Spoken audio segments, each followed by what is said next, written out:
Welcome, weary traveler. Welcome to this quiet space, this peaceful moment set apart from the noise and hurry of your day. If you're here, perhaps sleep has been elusive lately. Perhaps your mind races when your head touches the pillow. Perhaps worries circle like birds that won't settle, or thoughts tumble over one another, refusing to quiet. Perhaps you're simply exhausted, longing for deep rest that seems just out of reach. You're not alone in this. And tonight you don't have to fight for sleep or force it to come. Instead, let me offer you something different, a story. An ancient story, told slowly, gently, like a river flowing toward the sea. A story about a man named Ibrahim who also couldn't sleep sometimes, who also wondered and questioned, who also sought truth in the darkness. This is not a story that demands your attention or asks you to remember details. It's a story that invites you to simply listen, to let the words wash over you like warm water, to allow your body to settle and your mind to drift. If you fall asleep before it ends, that's perfect. If you hear it all, that's beautiful too. There's no wrong way to receive this gift. So find your most comfortable position. Adjust your pillow one last time. Pull your blanket to just the right warmth. Let your body sink into the mattress, feeling its support beneath you. Take a slow, deep breath and release it fully. Then another. And one more. Good. You're ready now. Let me take you back thousands of years, to the ancient city of Heir, where a young man stood under the stars and began to question everything he'd been taught. His journey became one of the greatest stories of faith and courage ever told. And tonight, his journey will guide you gently, peacefully, into the deep rest you need. Close your eyes now. Breathe slowly. And let the journey begin. But before we do, if this story helps you find the rest you're seeking, please consider leaving a like and subscribing for more peaceful sleep content.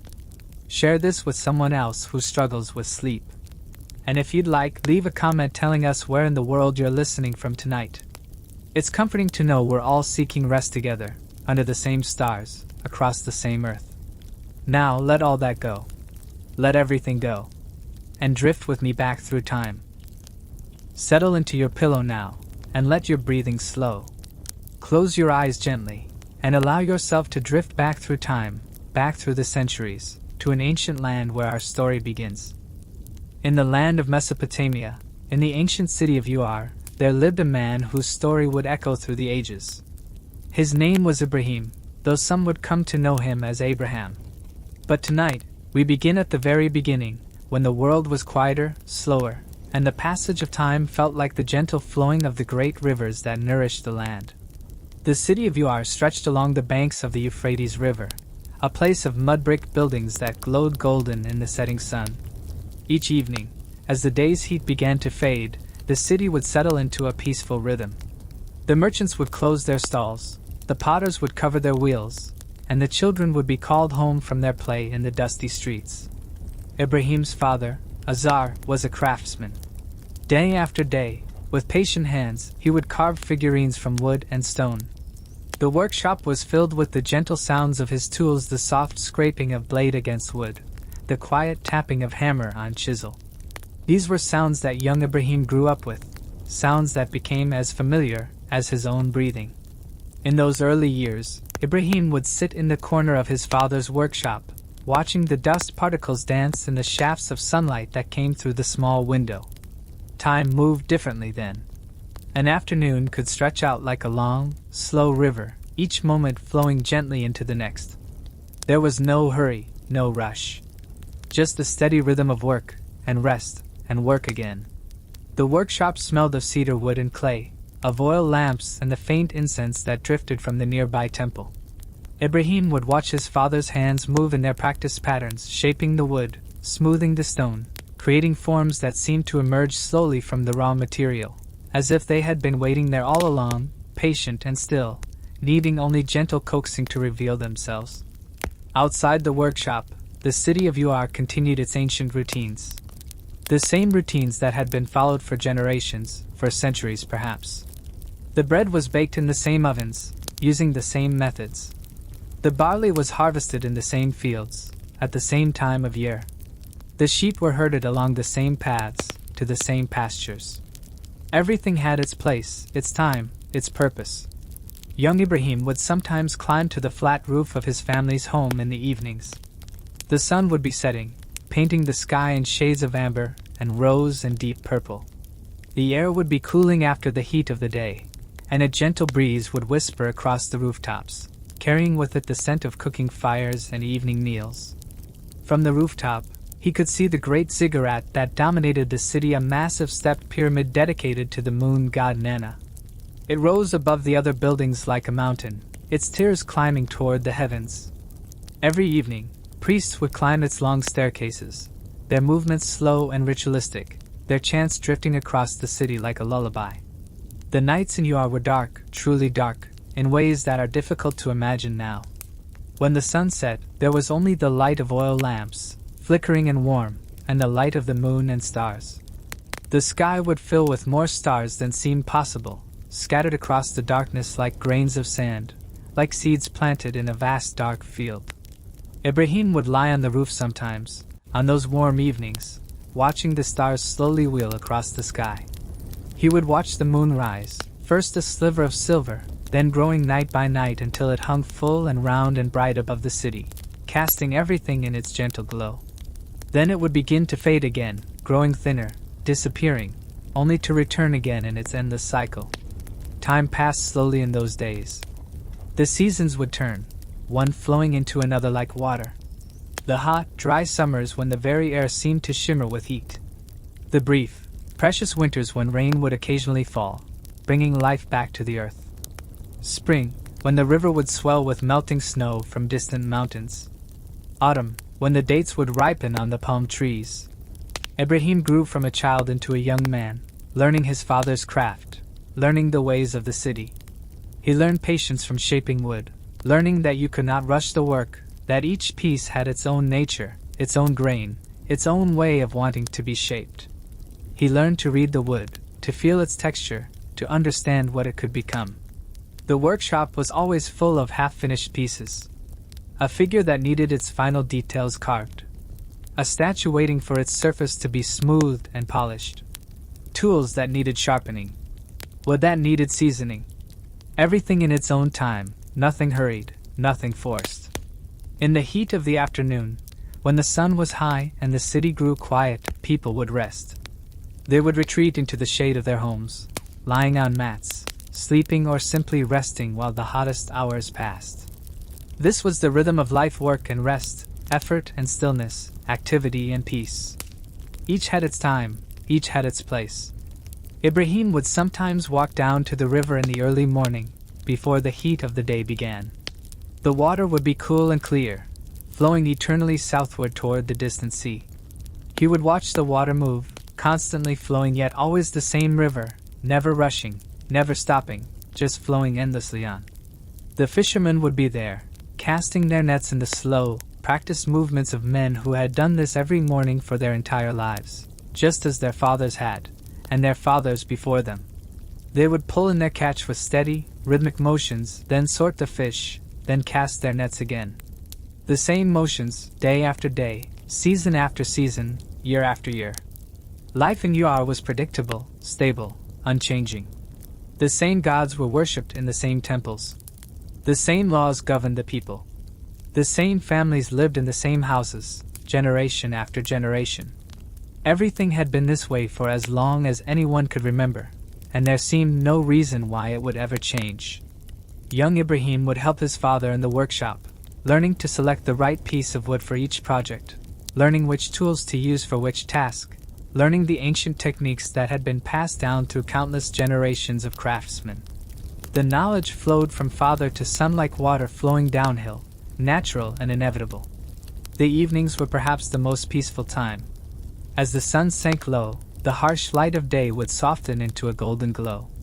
Families would gather for their evening meal, sitting together, eating the simple food: bread and dates, olives and cheese, perhaps some fish from the river or meat from a sheep. They would talk quietly of the day's events, of small matters and everyday concerns. After the meal, people would sit outside in the cooling air. Neighbors would visit with neighbors. Old men would tell old stories, stories that everyone had heard many times before but which were comforting in their familiarity. Children would play quiet games in the gathering darkness. Women would sit together, talking in soft voices, their hands busy with spinning or weaving or mending. Ibrahim would often return to the rooftop after the evening meal, watching as the lights slowly faded from the sky. He would watch the stars emerge, one by one, then in clusters, then in vast sweeping rivers of light across the darkness. He would watch the moon rise, if the moon was to rise that night. He would feel the cool evening breeze on his face.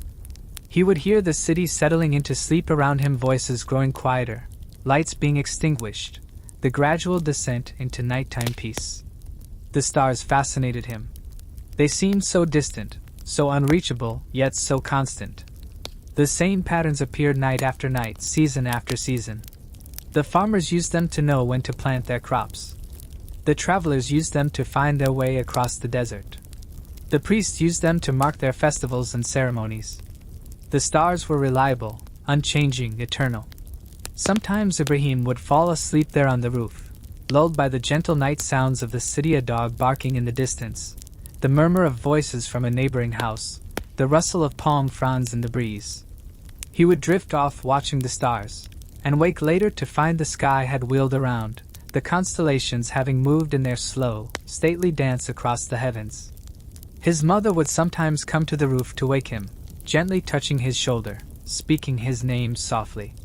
She would guide him down to his sleeping mat inside, where he would drift back into sleep, into dreams of stars and rivers, of endless flowing water and eternal wheeling heavens, of time stretching out in all directions like the desert, vast and patient and still.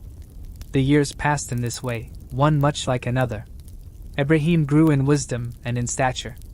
He became known as a thoughtful young man, quiet but observant, someone who noticed things that others overlooked. He would pause in his work sometimes, his hands stilling on the wood, his gaze growing distant, as if he were listening to something that others could not hear, or seeing something that others could not see. His father would notice these moments and wonder what occupied his son's thoughts. But he did not ask. In that time and place, a man's thoughts were his own, private, internal, like a well whose depths could not be easily sounded. Let your body sink deeper into comfort now. Feel the weight of your limbs, heavy and relaxed. As you breathe slowly in and slowly out, we continue our journey through Ibrahim's quiet, contemplative world. As Ibrahim grew older, something began to shift within him, though so gradually that at first even he did not notice it. It was like the almost imperceptible movement of shadows across the ground as the sun makes its slow journey across the sky. Changes were happening, but they happened in the spaces between heartbeats, in the quiet moments between thoughts. He would still work in his father's workshop, his hands moving through the familiar motions, selecting wood, measuring, cutting, carving, smoothing. The rhythm of the work was meditative, repetitive, calming. Scrape, scrape, scrape went the blade against the wood. Tap, tap, tap went the hammer against the chisel. Hour after hour, day after day, the same sounds, the same movements, the same gentle progression from raw material to finished form. But now, sometimes, his hands would slow and then stop entirely. He would find himself staring at the half-carved figure before him, perhaps an image meant to represent a god, one of the many gods that the people of Ur worshipped. He would look at the wood, at the emerging shape, and questions would form in his mind like mist forming over the river at dawn. These questions came slowly, gently, without urgency. They would arrive and simply sit there, patient, waiting, like a cat sitting by a door, not demanding entry but simply present, simply there. Ibrahim would acknowledge them, turn them over in his mind, then set them aside and return to his work. But they would return again, later, in the quiet moments. In the evenings, he would still climb to the rooftop, but now his watching had changed. Before, he had simply observed the sky, enjoyed its beauty, noted the patterns of stars and the phases of the moon. Now, he watched with different eyes, with questions forming like constellations in his own mind. The city of Ur worshipped many gods. There was the moon god Nana, whose great temple dominated the skyline. There were gods of the sun and gods of the storm, gods of fertility and gods of war, gods of the river and gods of the harvest. Each had their temples, their priests, their rituals, their festivals. The people made offerings to these gods, carved images of them, bowed before them, sought their favor and feared their wrath. Ibrahim's father Azar crafted many such images. His skilled hands would carve the figures that would be placed in homes and temples, that would receive prayers and offerings. The work was respected, valued, necessary. It was what his father did, what his grandfather had done, what was expected and normal and right in the eyes of everyone in the city. But Ibrahim would hold one of these carved figures in his hands, feeling its weight, its smooth surface, its carefully crafted details. And the questions would come, soft and persistent as falling rain. What was this thing he held? It was wood. He knew the tree it had come from. He had selected the piece himself, had felt its grain, had carved its shape. It was just wood that would one day rot, or burn, or break. Yet people would bow before this wood. They would bring it offerings of food and drink. They would pray to it, ask things of it, hope for its favor. How could wood hear prayers? How could wood grant wishes? How could wood have power over the rain, the harvest, the fate of men? These thoughts would come to him slowly, as he worked, as he rested, as he watched the evening settle over the city. He did not speak them aloud. They were too strange, too different from everything that everyone around him believed. They were like small stones that he would turn over in his mind, examining them from different angles, feeling their weight, their texture, their implications. Night after night, he would lie on the rooftop, watching the sky transform. First the sun would set, sinking below the horizon in a blaze of color, oranges and reds and purples spreading across the western sky like spilled wine. The light would fade gradually, slowly, the brightness dimming by imperceptible degrees until only a glow remained, then just a hint of light, then darkness. As the sky darkened, the first stars would appear. Just one or two at first, the brightest ones, emerging from the deepening blue like seeds sprouting. Then more would appear, and more, until the entire sky was filled with their light. Thousands of stars, tens of thousands, more than could be counted, scattered across the darkness in patterns that had been there forever, that would be there always. The people of Ur worshipped the stars. They saw them as gods, as powers, as beings that controlled human destiny. The priests would read the movements of the stars and planets, finding in them messages about the future, guidance about when to plant and when to harvest, when to go to war and when to make peace. Ibrahim would watch the stars emerge, night after night, always following the same patterns, always rising in the same places, always moving along the same paths across the sky. He would watch them with a growing sense of wonder mixed with puzzlement. They were beautiful, certainly. They were vast and distant and mysterious. But were they gods? One particular evening, as the first star appeared in the darkening sky, Ibrahim found himself speaking aloud, though there was no one there to hear him. "This is my Lord," he said softly to the star. He watched it, steady and bright against the deep blue of the sky. It seemed to hang there, unmoving, eternal, powerful in its distant brilliance. But then, as he continued to watch through the long hours of the night, the star moved. Slowly, imperceptibly at first, but it moved. It traced an arc across the sky, following the same path it followed every night, moved by some force or pattern that Ibrahim did not understand but which was clearly regular, clearly predictable, clearly part of some larger order. And then, as the night wore on and the sky began to lighten in the east, the star faded. Gradually, slowly, it grew dimmer, until it could no longer be seen against the growing light of dawn. It had disappeared, vanished, gone. "I do not love things that set," Ibrahim said quietly to himself, to the empty sky, to no one. If this star was a god, why did it disappear? Why did it follow the same path every night, as if it had no choice, as if it was subject to some rule or law beyond itself? A true god, Ibrahim thought, would not set, would not fade, would not be bound by such regular, predictable patterns. These thoughts occupied him through the following days. He went about his work, his hands moving through their accustomed tasks, but his mind was elsewhere, turning over these questions, these puzzling observations, these thoughts that seemed to lead somewhere but he could not yet see where.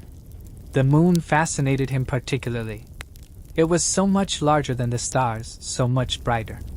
When it was full, it cast shadows, illuminated the night, transformed the darkness into something silvery and strange. The great temple of Uar was dedicated to this moon god, Nana. Surely, if any of the celestial bodies was divine, it would be the moon. Another evening, as the sun set and darkness began to gather, Ibrahim watched the moon rise. It emerged from the eastern horizon, huge and golden, climbing slowly into the sky. As it rose higher, it grew smaller, wider, brighter. It hung in the darkness like a great lamp, casting its cool light over the sleeping city. "This is my Lord," Ibrahim whispered, watching the moon. It was beautiful, powerful, commanding. It ruled the night. It marked the months. It pulled at the tides. Surely this was worthy of worship. But Ibrahim continued to watch, night after night. And he saw that the moon, like the star before it, moved across the sky in its predictable path. And more than that, the moon changed. Each night it was different, growing from a sliver to a full circle, then shrinking back to a sliver, then disappearing entirely for a night or two before beginning the cycle again. If the moon was a god, why did it change? Why did it wax and wane? Why did it sometimes disappear completely? Why did it follow such a regular, unvarying pattern, as if it had no choice, as if it was obeying some law or force beyond itself? As the moon set one morning, disappearing below the western horizon just as the sun was beginning to rise in the east, Ibrahim spoke again, softly, to himself.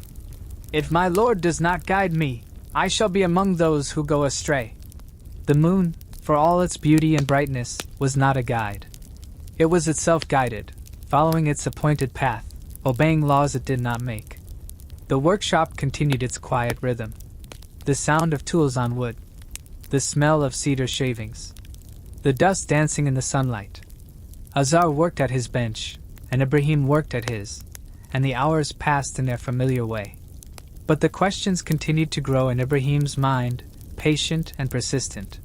He would watch his father carving an idol, and wonder. He would see people bowing before these carved images in the temples, and wonder.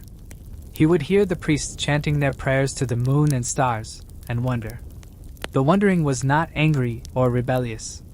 It was simply there, like hunger or thirst, a need to understand, to know, to find answers to questions that no one else seemed to be asking. The seasons turned.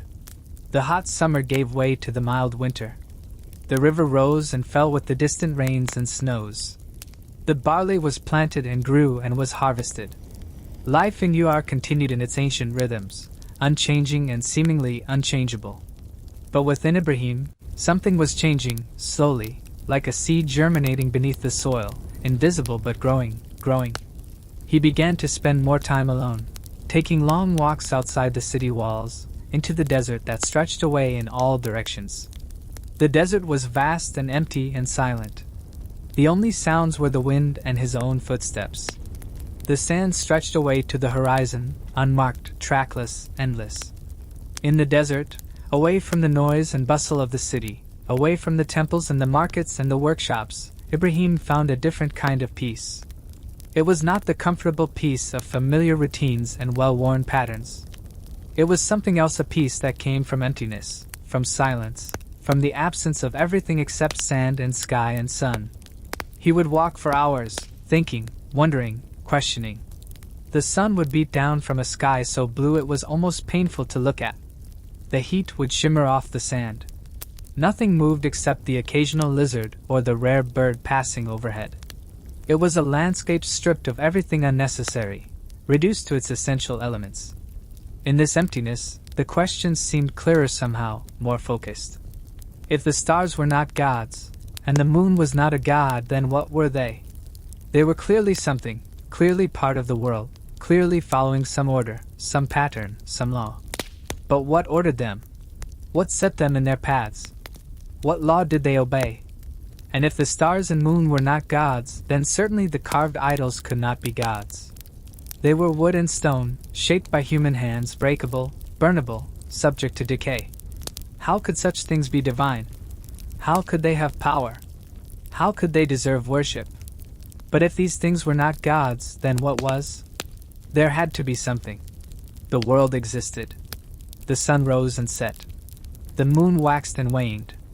The stars wheeled across the sky. The rain fell. The crops grew. Children were born. People lived and died. There was order, pattern, law. Where did it come from? What sustained it? What was its source? These questions would circle in Ibrahim's mind as he walked through the desert, as he lay on his rooftop at night, as his hands moved through their work in the workshop. They were patient questions, in no hurry for answers, content to simply be present, to simply exist, to simply wait. Breathe deeply now, letting each breath carry you further into relaxation. Your body is heavy, your mind is quiet, and we continue our slow journey through Ibrahim's awakening. The sun was perhaps the most powerful of all the celestial bodies that Ibrahim had observed. Each morning it would rise, transforming the darkness into light, bringing warmth to the cold night air, awakening the world from sleep. Without the sun, there would be no crops, no warmth, no light, no life. Everything depended on the sun. The people of Ur recognized this power. They had temples dedicated to the sun god, Shamash. They would perform rituals at sunrise, prayers and offerings to ensure that the sun would continue its daily journey, that it would not abandon them to eternal darkness and cold. One morning, Ibrahim rose before dawn and climbed to his usual place on the rooftop. The city was still sleeping, wrapped in the quiet darkness before morning. The stars were beginning to fade, though the brightest ones still shone. The air was cool and still, that peculiar stillness that comes in the hour before sunrise, when even the wind seems to be holding its breath. Ibrahim sat and waited, patient as the stones beneath him.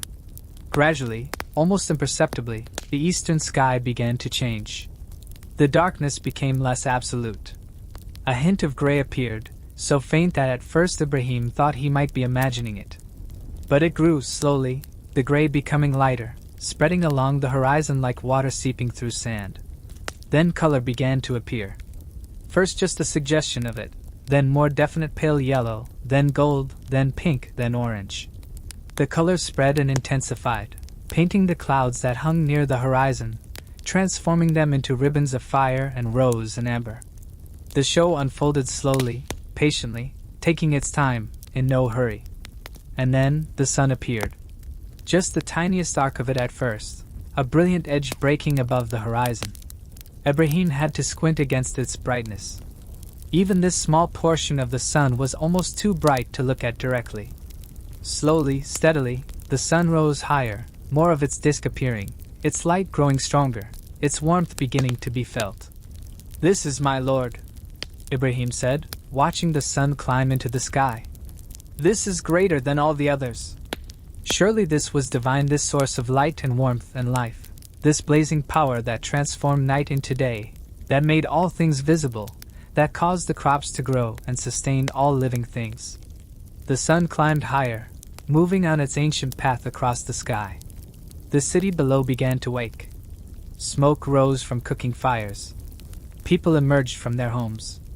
The sounds of morning activity began: voices, footsteps, the lowing of cattle, the bleating of sheep, the ordinary sounds of ordinary life beginning another ordinary day. Ibrahim remained on the rooftop, watching. The morning passed. The sun climbed higher, reaching its zenith at midday, that moment when it stood directly overhead and shadows disappeared almost entirely.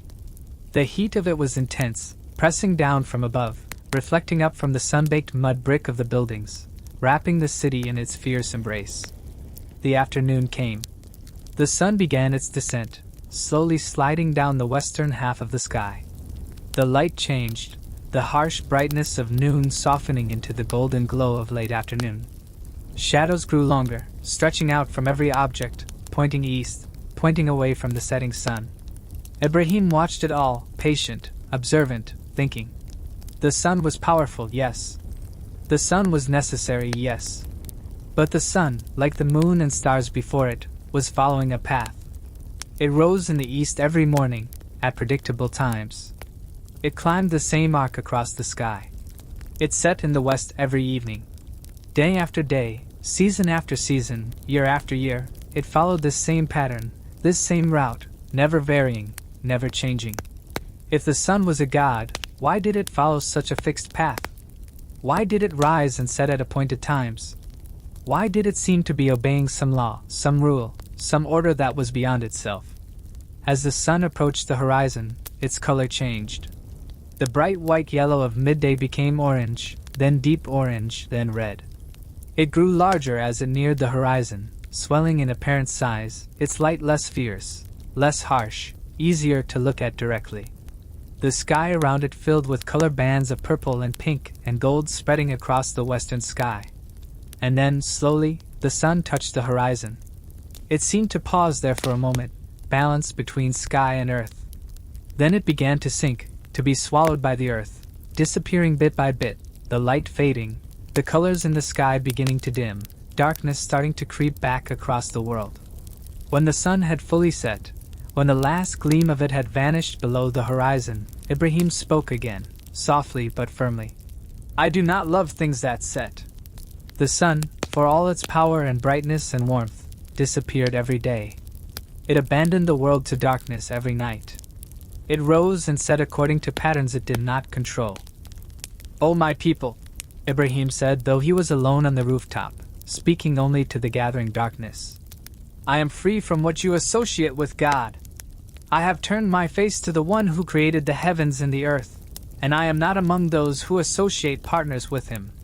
The words came from somewhere deep within him, from that place where the questions had been growing, from that quiet center where understanding had been slowly forming like a pearl forming in an oyster, layer by layer, thought by thought, observation by observation. There was one. Not many. One. Not the sun or the moon or the stars or the carved idols of wood and stone. One creator, one source, one God who had made all these things, the heavens and the earth, the sun and the moon and the stars, the rivers and the desert, the crops and the cattle, the people and everything they made and did and thought and felt. This one was not like the things he had created. He did not rise or set. He did not wax or wane. He did not follow a predictable path across the sky. He was not made of wood or stone that could rot or break. He was beyond all these things, above them, separate from them, yet intimately connected to them as their creator, their sustainer, their source. Ibrahim felt a peace settling over him, different from any peace he had known before. It was not the peace of familiar routines or comfortable certainty. It was something deeper, something more fundamental. It was the peace of understanding, of truth, of alignment with what is real and true and right. He did not yet know what he would do with this understanding. He did not yet know how to speak of it to others, how to explain what seemed so clear to him, but which was so different from everything that everyone around him believed. But for now, it was enough to simply know, to simply understand, to simply rest in this new knowledge. The stars emerged, one by one, filling the darkening sky. Ibrahim watched them with different eyes now. They were no longer gods or powers or beings to be worshipped. They were creations, signs, indicators pointing toward their creator. They were beautiful, yes, but their beauty came from the one who had made them. They followed their appointed paths, yes, but those paths had been set by the one who had ordained them. Everything Ibrahim looked at now seemed different. The city below, with its temples and its idols and its priests performing their rituals, all of it seemed suddenly strange, as if he were seeing it for the first time, or as if he had been seeing it wrong all along and was now, finally, seeing it correctly. The people of Ur believed they were worshipping gods, but they were worshipping things that were themselves created, sustained, dependent. They were bowing before wood and stone, before celestial objects that followed fixed laws, before images and ideas and traditions that had been handed down through generations but which, Ibrahim now saw clearly, had no foundation in truth. But how could he speak of this? How could he tell his father, who made his living carving idols, that these idols were nothing, that they had no power, that worshipping them was meaningless? How could he tell the priests, with all their authority and status and learning, that their elaborate rituals were directed toward beings that did not exist as they imagined them? How could he tell the people, who had worshipped these gods all their lives as their ancestors had for generations, that they had been mistaken? These questions troubled Ibrahim, but they did not disturb his newfound peace. He knew what he knew. He had seen what he had seen. He had reasoned through the observations carefully, patiently, thoroughly. The conclusion was unavoidable, undeniable, clear. Days passed.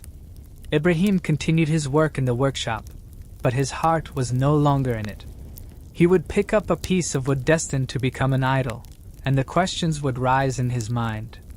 How could he spend his time making images for people to worship, when he now knew that such worship was misdirected, that it was leading people away from rather than toward the truth? His father noticed the change in him. Azar would watch his son working, or rather, not working, standing still with a tool in his hand, his gaze distant, his thoughts clearly elsewhere. "Ibrahim," he would say, his voice patient but puzzled. "What troubles you? You seem far away."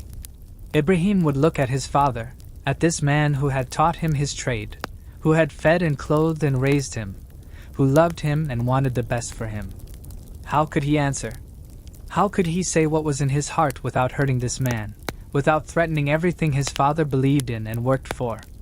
"I am thinking, father," Ibrahim would say, which was true but incomplete. "Just thinking." At night, lying on his mat in the darkness, Ibrahim would think about what to do. The truth was clear to him, but clarity about truth did not automatically bring clarity about action.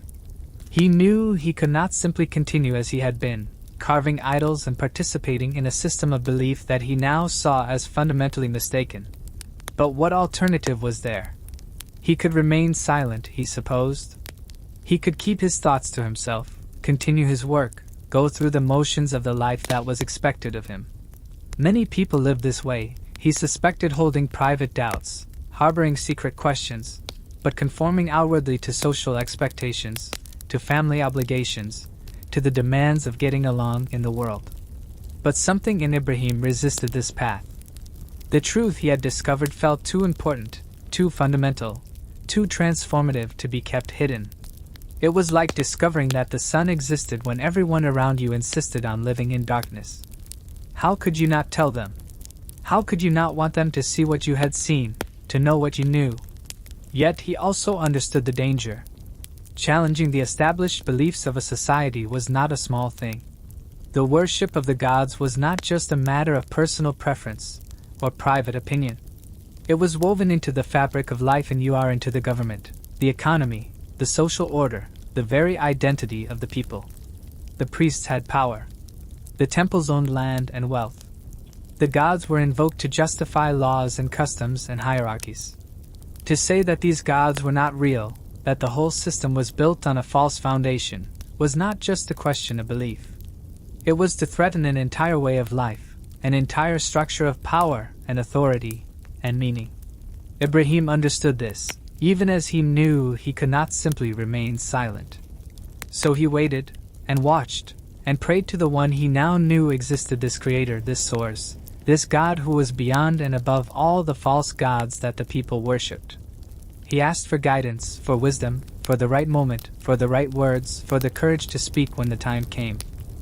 Let your eyelids grow heavier now, so heavy that keeping them open requires effort you no longer wish to make. Close them gently, and let the story carry you deeper into rest.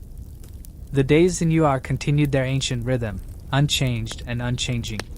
The sun rose and set. The river flowed. The markets opened and closed. People went about their lives working, eating, sleeping, praying to their gods, making their offerings, following the customs that had been followed for generations beyond counting. But within Ibrahim, everything had changed. He moved through the world differently now, seeing it with new eyes, understanding it with new awareness. The workshop where he had spent so many years now felt strange to him, almost unreal, like a place from a dream that he had awakened from. He would watch his father Azar working at his bench, carefully carving the features of an idol: the eyes, the mouth, the flowing beard, the elaborate headdress. Azar's hands moved with practiced skill, each cut precise, each detail carefully rendered. It was beautiful work, really, in its way. The craftsmanship was excellent, the result of decades of experience and learning. But Ibrahim could no longer see it as merely craft. Each stroke of the knife was creating something that people would worship, would pray to, would depend upon for their sense of security and meaning and connection to the divine. And it was wood. Just wood. Wood from a tree that had grown in a grove outside the city. Wood that Ibrahim himself had helped select and prepare. One afternoon, when the workshop was quiet and the light was soft and golden through the window, Ibrahim spoke to his father. His voice was gentle, respectful, but firm.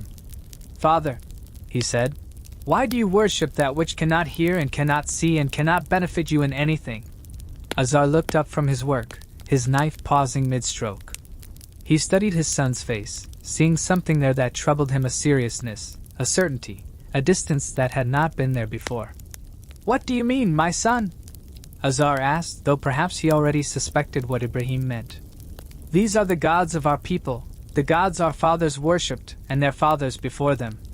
We make images of them so that we may honor them, so that they may hear our prayers and grant us their favor." Ibrahim picked up one of the carved figures from the workbench, a small statue of a household god, recently completed, its surface smooth and polished, its features carefully detailed. He held it in his hands, feeling its weight, its solidity, its ordinariness. "Father," Ibrahim said slowly, carefully, "I carved this wood myself. I remember the tree it came from. I felt the grain of it beneath my hands as I shaped it. It is wood, just wood. How can wood hear prayers? How can it grant favors? If I were to break this figure, it would shatter. If I were to burn it, it would turn to ash. What kind of god can be broken or burned?" Azar's face clouded with concern, then with something like fear. "Do not speak so, Ibrahim," he said, his voice low and urgent. "These are dangerous words. The gods have power. They can bring blessing or curse. It is not for us to question them, only to honor them and hope for their favor." "But father," Ibrahim persisted, his voice still gentle, still respectful, "think about what you are saying. We make these images with our own hands, from wood and stone that we select. We carve them, we paint them, we decide what shape they will have, what features they will bear. How can something we create with our own hands have power over us? How can it be a god?" The conversation continued, slow and circular, like water flowing around a stone. Azar would assert the traditional beliefs, and Ibrahim would gently question them. Ibrahim would point out the contradictions, and Azar would appeal to tradition and authority. Neither convinced the other, but neither grew angry. It was a quiet disagreement, respectful, thoughtful, sad in its way. Finally, Azar set down his tools and looked at his son with troubled eyes. "Ibrahim," he said, "you are my son and I love you.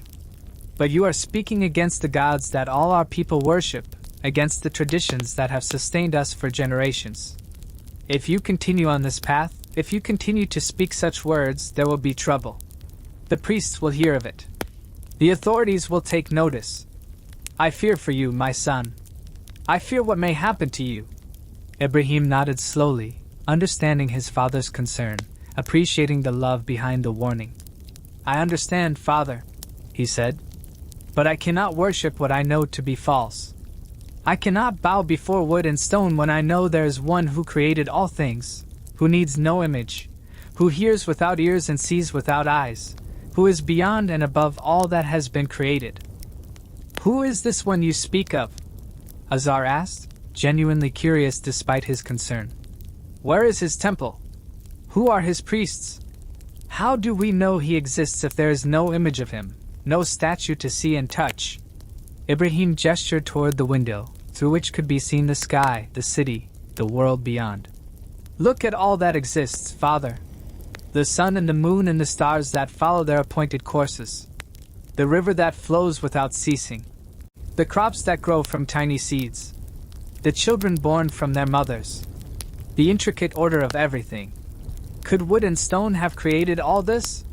Could they sustain it? Could they have established the laws by which all things operate? There must be one who created all things." Ibrahim continued, his voice soft but certain. "One who is not like the things he created, who does not rise or set or change or decay. One who is eternal, all-powerful, all-knowing. This is the one I worship, Father. This is the one who deserves our worship." Azar was silent for a long time, his hands resting idle on his workbench, his eyes distant. Perhaps he was thinking about Ibrahim's words, turning them over in his mind. Perhaps he was remembering his own youth, wondering if he too had once asked such questions before settling into the comfortable certainty of tradition. Perhaps he was simply worried about his son, about the path he was choosing, about the consequences that might follow. "Be careful, my son," Azar finally said, his voice heavy with concern. "Be very careful." Ibrahim nodded, understanding the warning, accepting it, but knowing he could not simply remain silent, could not simply continue as before. The truth he had discovered felt too important, too fundamental. It pressed upon him like a weight, like a responsibility, like a calling. In the days that followed, Ibrahim began to speak more openly about his beliefs. Not loudly or aggressively, not in confrontational ways that would immediately provoke opposition, but quietly, thoughtfully, in conversations with friends, with neighbors, with anyone who would listen. He would sit in the market square in the cool of the evening, when people gathered to talk and rest after the heat of the day. Someone might mention the gods, a prayer they had offered, a sacrifice they had made. And Ibrahim would gently ask questions, would point out inconsistencies, would invite people to think about what they believed and why they believed it. "You pray to this God for rain," Ibrahim might say, "and to that God for a good harvest. But who created the rain? Who made the earth capable of bringing forth crops? Who established the seasons and the cycles of growth? Do the gods you pray to have power over these things, or are they themselves subject to the one who created all things?" Most people would shake their heads, uncomfortable with such questions, unwilling to pursue such thoughts. The old ways were comfortable, familiar, safe.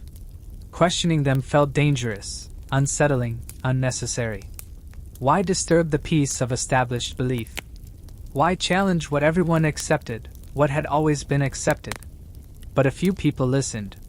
A few found Ibrahim's words striking some chord within them, awakening questions they had perhaps harbored secretly but never voiced. These few would linger after others had left, would ask more questions, would think about Ibrahim's words in the quiet of their own homes at night. Among these was a young woman named Sarah, the daughter of a merchant.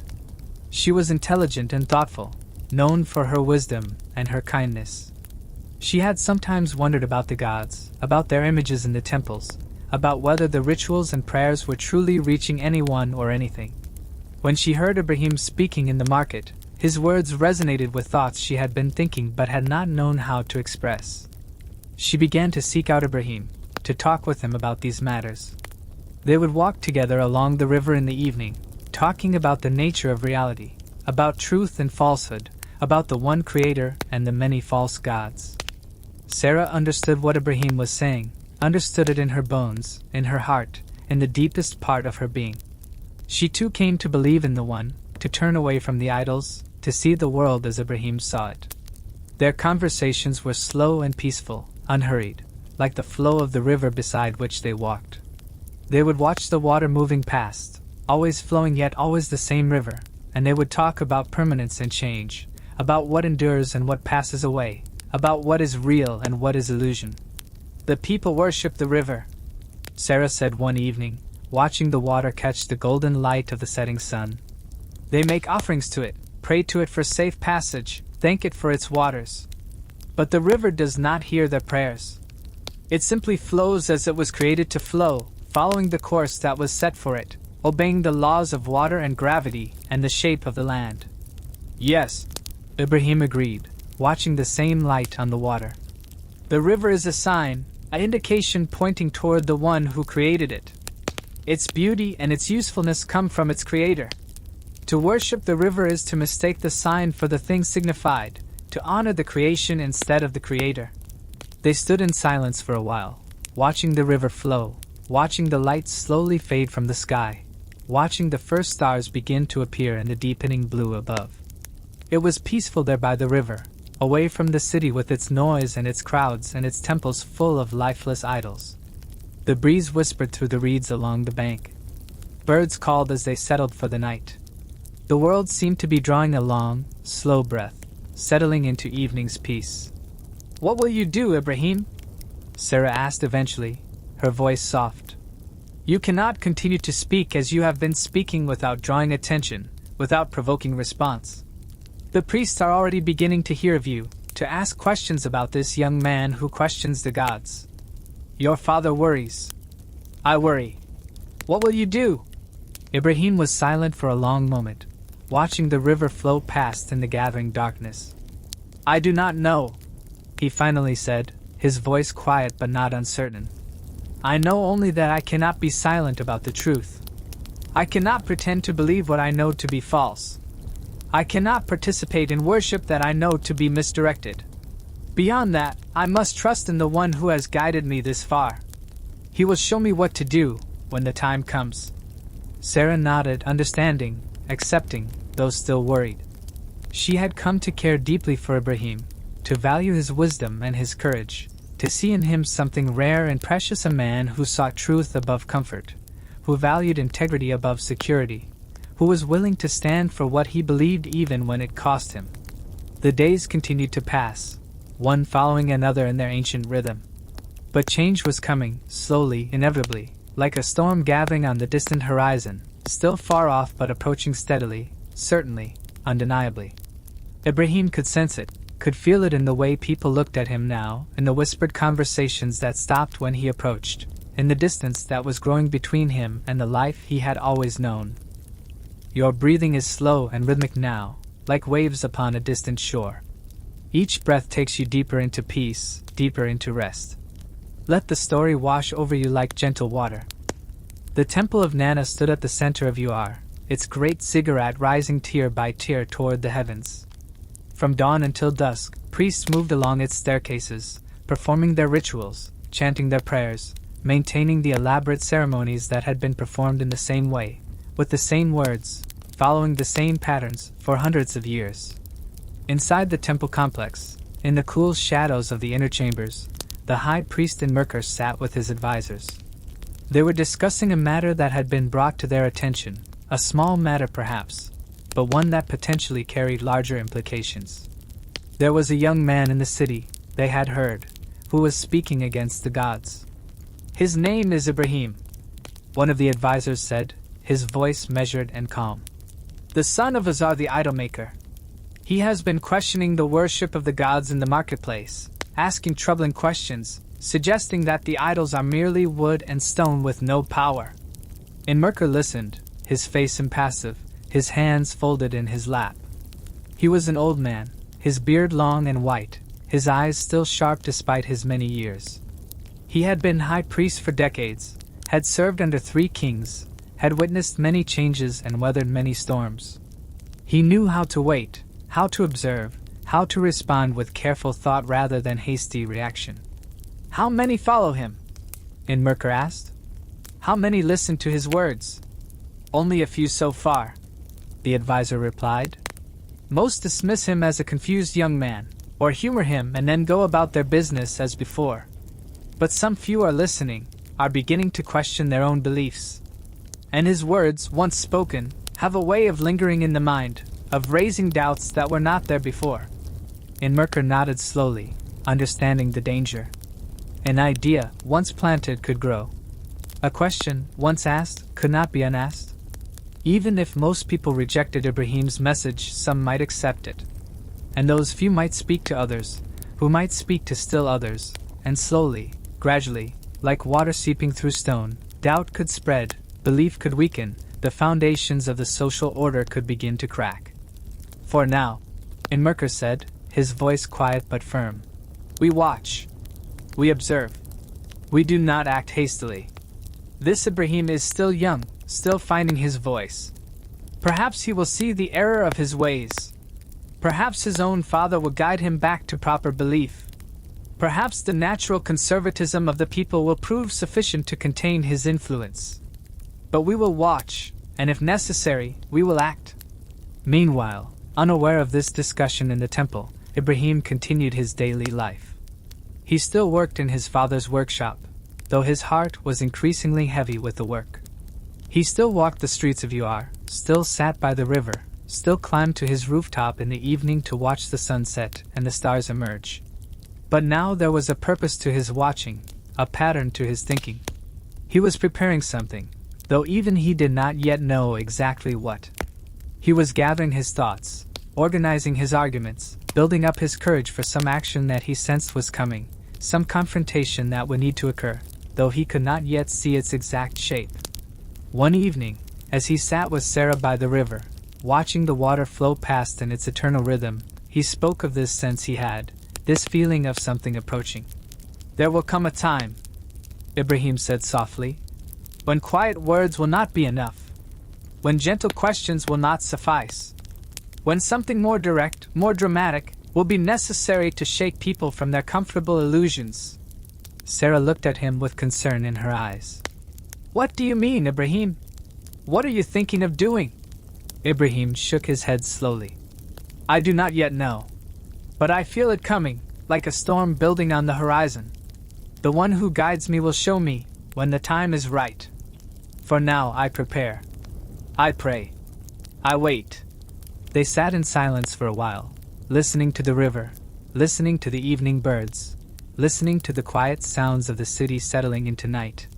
The air was cooling, the heat of the day dissipating, the pleasant coolness of evening spreading across the land.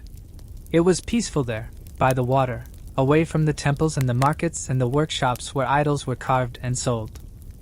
"I will stand with you," Sarah said eventually, her voice firm despite her fear. "Whatever comes, whatever you must do, I will stand with you. You are not alone in this, Ibrahim. There are others who believe as you believe, who see as you see. Few perhaps, but we are there." Ibrahim reached out and took her hand, grateful for her courage, for her faith, for her companionship. "Thank you," he said simply. "Your presence gives me strength." The moon was rising now, climbing above the eastern horizon, casting its silver light across the water. It was nearly full, a bright disk in the darkening sky. Ibrahim watched it rise, watched its reflection shimmer on the moving water, and remembered when he had once thought it might be divine. How clear everything seemed now, how obvious, yet how hidden it had been before. Truth was like that, perhaps right in front of you, visible to anyone who truly looked, yet somehow invisible until the moment of seeing, and then impossible to unsee. In the weeks that followed, Ibrahim continued to speak, but he also continued to listen. He listened to the conversations in the marketplace, to the prayers in the temples, to the casual assumptions that people made about the gods and their power. He listened to his father working in the shop, to the priests chanting their rituals, to the children being taught the names and attributes of the various deities. He listened to the rhythm of life in Uar, to its patterns and cycles, to the way everything was ordered around the worship of the gods, the calendar marked by religious festivals, the government justified by divine mandate, the social hierarchy maintained by priestly authority, the economy sustained in part by the manufacture and sale of religious objects, and the offerings made to temples. The system was vast, intricate, deeply rooted. It had been growing for centuries, sending its roots deeper and deeper into every aspect of life. To challenge it was not to challenge a simple belief, but to challenge an entire civilization, an entire way of understanding the world and humanity's place in it. Yet Ibrahim felt no doubt about the truth he had discovered. The one was real. The idols were false. This was clear to him beyond question, beyond doubt, beyond any possibility of error. He had reasoned it through carefully, had examined it from every angle, had tested it against his observations and his logic and his inner sense of truth. The conclusion was unavoidable, undeniable. But knowing the truth and knowing how to communicate it effectively were two different things. Ibrahim thought about this often, turning it over in his mind as he worked, as he walked, as he lay on his rooftop watching the stars wheel slowly across the night sky. How do you convince people to question what they have never questioned? How do you invite them to see what they have never noticed? How do you break through the comfortable certainty of established belief, the weight of tradition, the authority of priests and kings and ancient custom? Words alone seemed insufficient. He had been speaking for months now, and while a few had listened, most had simply dismissed him or ignored him.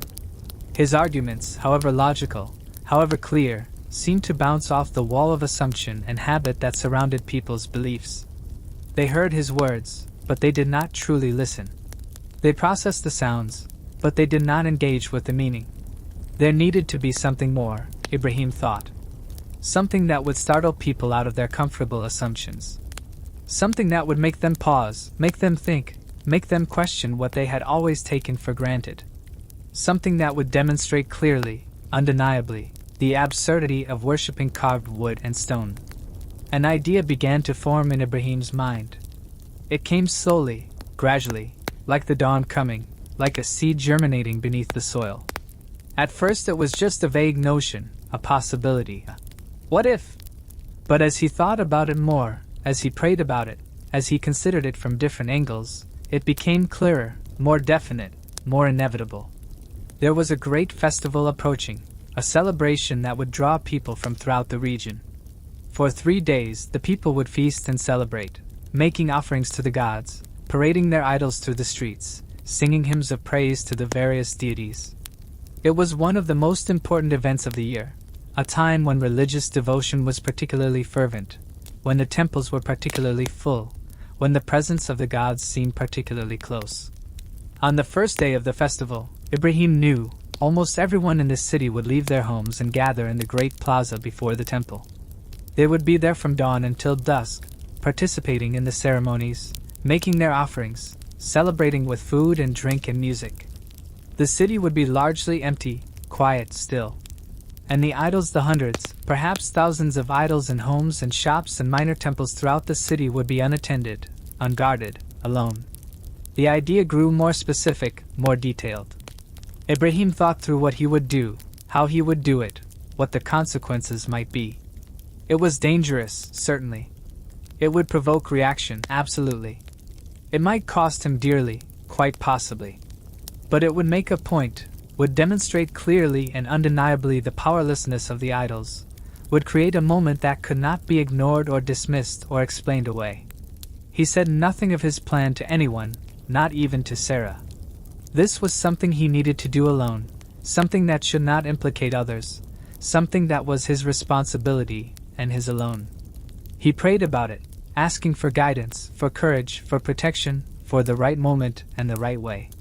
The festival drew nearer.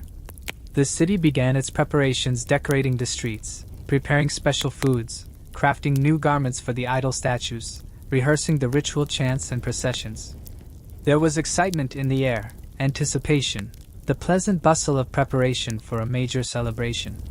Azar was particularly busy, as many people wanted new idols or needed old ones repaired before the festival.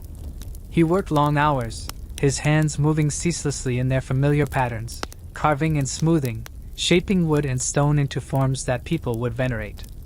Ibrahim helped him, as he always had, but his mind was elsewhere, planning, preparing, steeling himself for what was to come.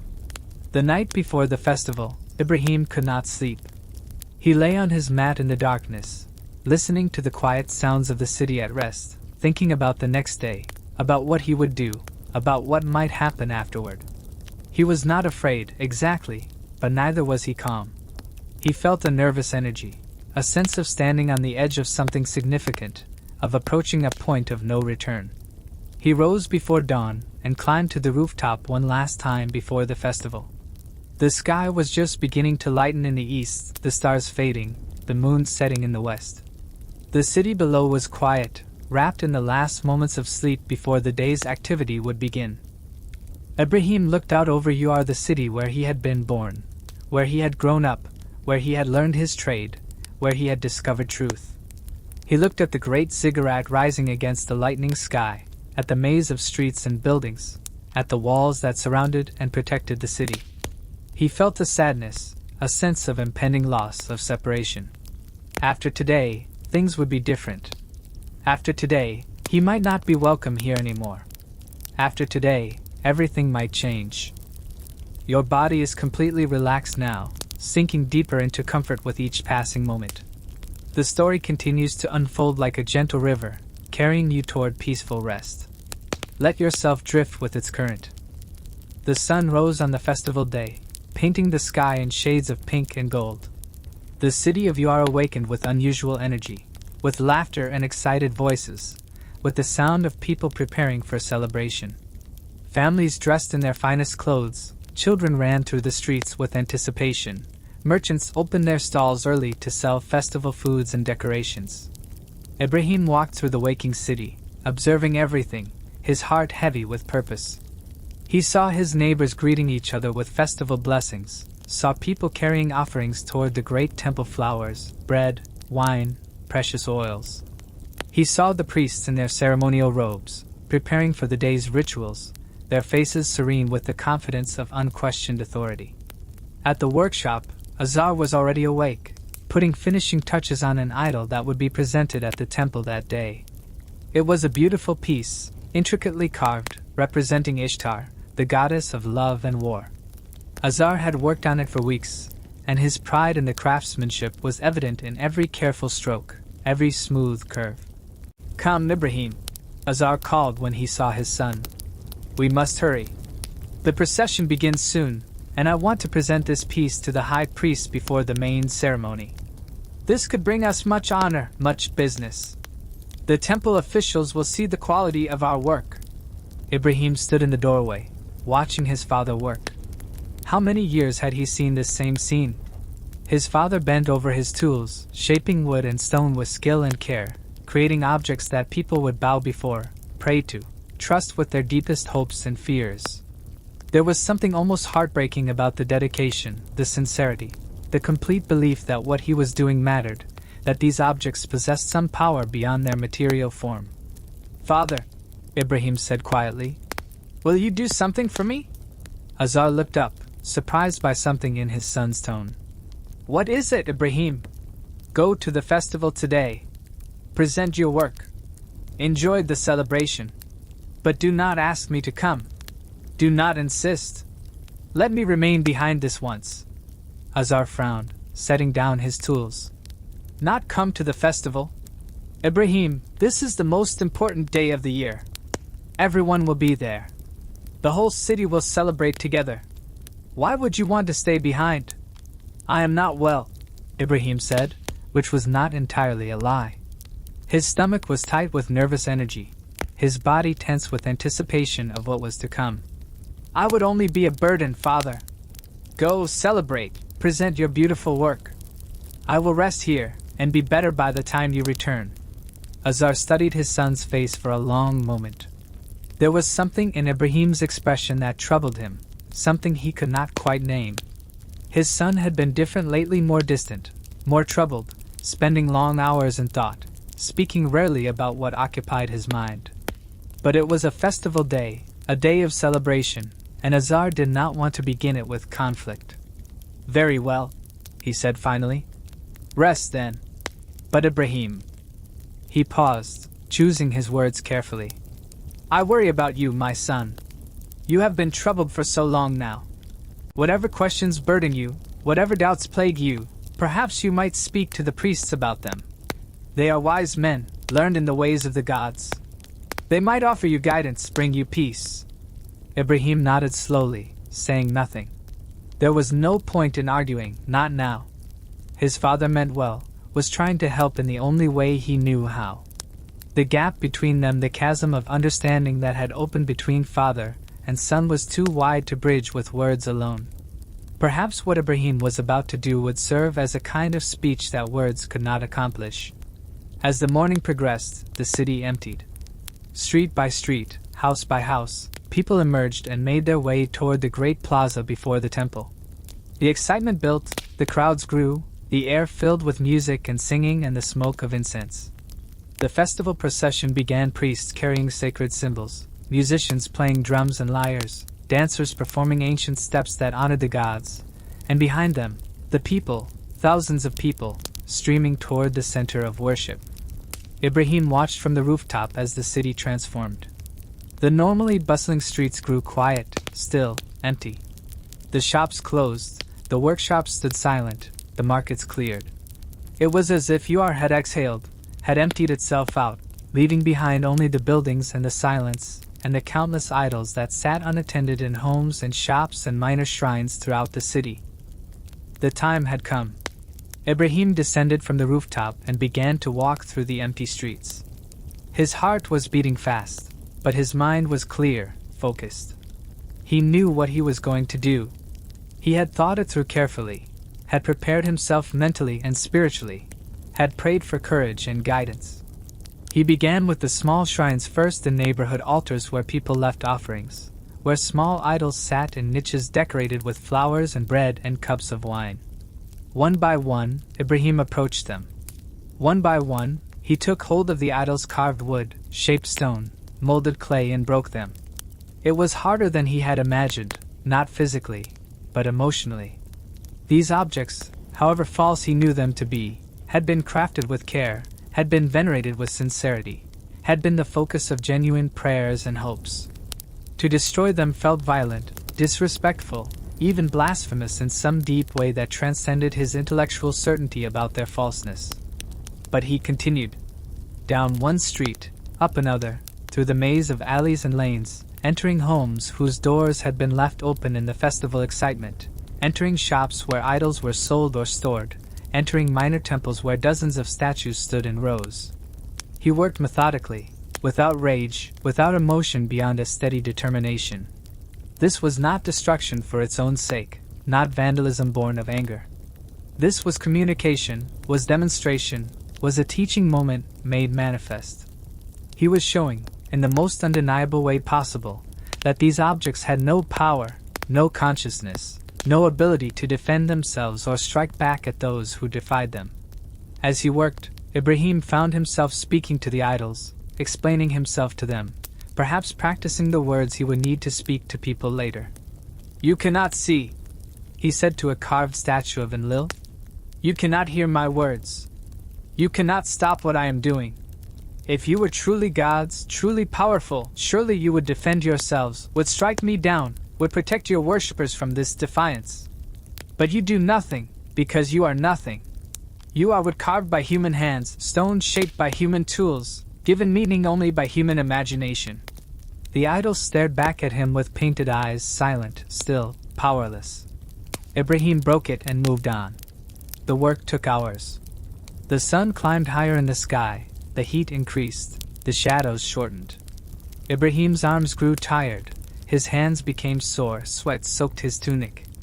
Still he continued, driven by purpose, by conviction, by the sense that this needed to be done, that this moment needed to happen, that someone needed to demonstrate clearly and undeniably the truth about these objects that people revered. Finally, he came to his father's workshop. He stood in the doorway, looking at the familiar space, the workbench where he had learned his craft, the tools hanging on the walls, the half-finished pieces waiting for completion, the finished idols ready for sale or delivery. This was the hardest part, the most personal. These were not just anonymous objects now, but works his father had created, pieces that represented years of skill and dedication. Ibrahim stepped inside. He looked at each idol and turned gods and goddesses of various types, different sizes, different levels of detail and craftsmanship. His father's handiwork, his father's art, his father's livelihood. "Forgive me, father," Ibrahim whispered to the empty room. "But this must be done. You will understand someday, I hope. You will see what I see, know what I know. Until then, I must act according to my conscience, according to the truth that has been shown to me." He began to break them, one after another. The sound of wood splitting, stone cracking, clay shattering filled the workshop. It seemed impossibly loud in the quiet city, like thunder in a clear sky, like violence in a peaceful place. When he was nearly finished, Ibrahim paused. He looked at the largest idol in the workshop, a massive wooden statue of Marduk, chief of the gods, that Azar had been commissioned to create for a wealthy merchant. It was a masterpiece, perhaps his father's finest work, standing nearly as tall as a man, carved with extraordinary detail, its face stern and majestic, its form powerful and commanding. An idea came to Ibrahim then, a final touch that would complete his demonstration. Instead of breaking this largest idol, he propped up the axe he had been using against its shoulder, as if the statue itself held the tool, as if it had been the one to destroy all the other idols in the workshop. It was a kind of joke, perhaps, but also a teaching tool. When people asked what happened, when they demanded to know who had destroyed their gods, Ibrahim could point to this scene, could let them draw their own conclusions, could create a moment of cognitive dissonance that might, just might, open their minds to questioning. Ibrahim stepped back, looking at what he had done. The workshop was filled with broken pieces, shattered wood, cracked stone, fragments of what had once been objects of worship. The scene was shocking, chaotic, like a battlefield after combat, like the aftermath of a violent storm. His work was done. He left the workshop and walked through the silent streets back toward his home. The sun was past its zenith now, beginning its slow descent toward the western horizon. The festival would continue for hours yet, long into the evening, but eventually people would return home, would discover what had happened, would raise the alarm. Ibrahim climbed to his rooftop and sat down, looking out over the city. He felt strange, not triumphant, not fearful, but somehow calm, somehow at peace despite knowing what was coming. He had done what needed to be done. He had acted on his convictions, had demonstrated his truth in a way that could not be ignored or dismissed. Now he would face the consequences, whatever they might be. The afternoon passed slowly. Ibrahim prayed, giving thanks for the courage he had been given, asking for protection and guidance for whatever came next. He thought about Sarah, hoped she would understand, hoped she would not suffer for his actions. He thought about his father, felt a deep sadness for the pain this would cause him, for the conflict it would create in their relationship. He thought about the city, wondered how it would respond, whether any good could come from such a dramatic confrontation.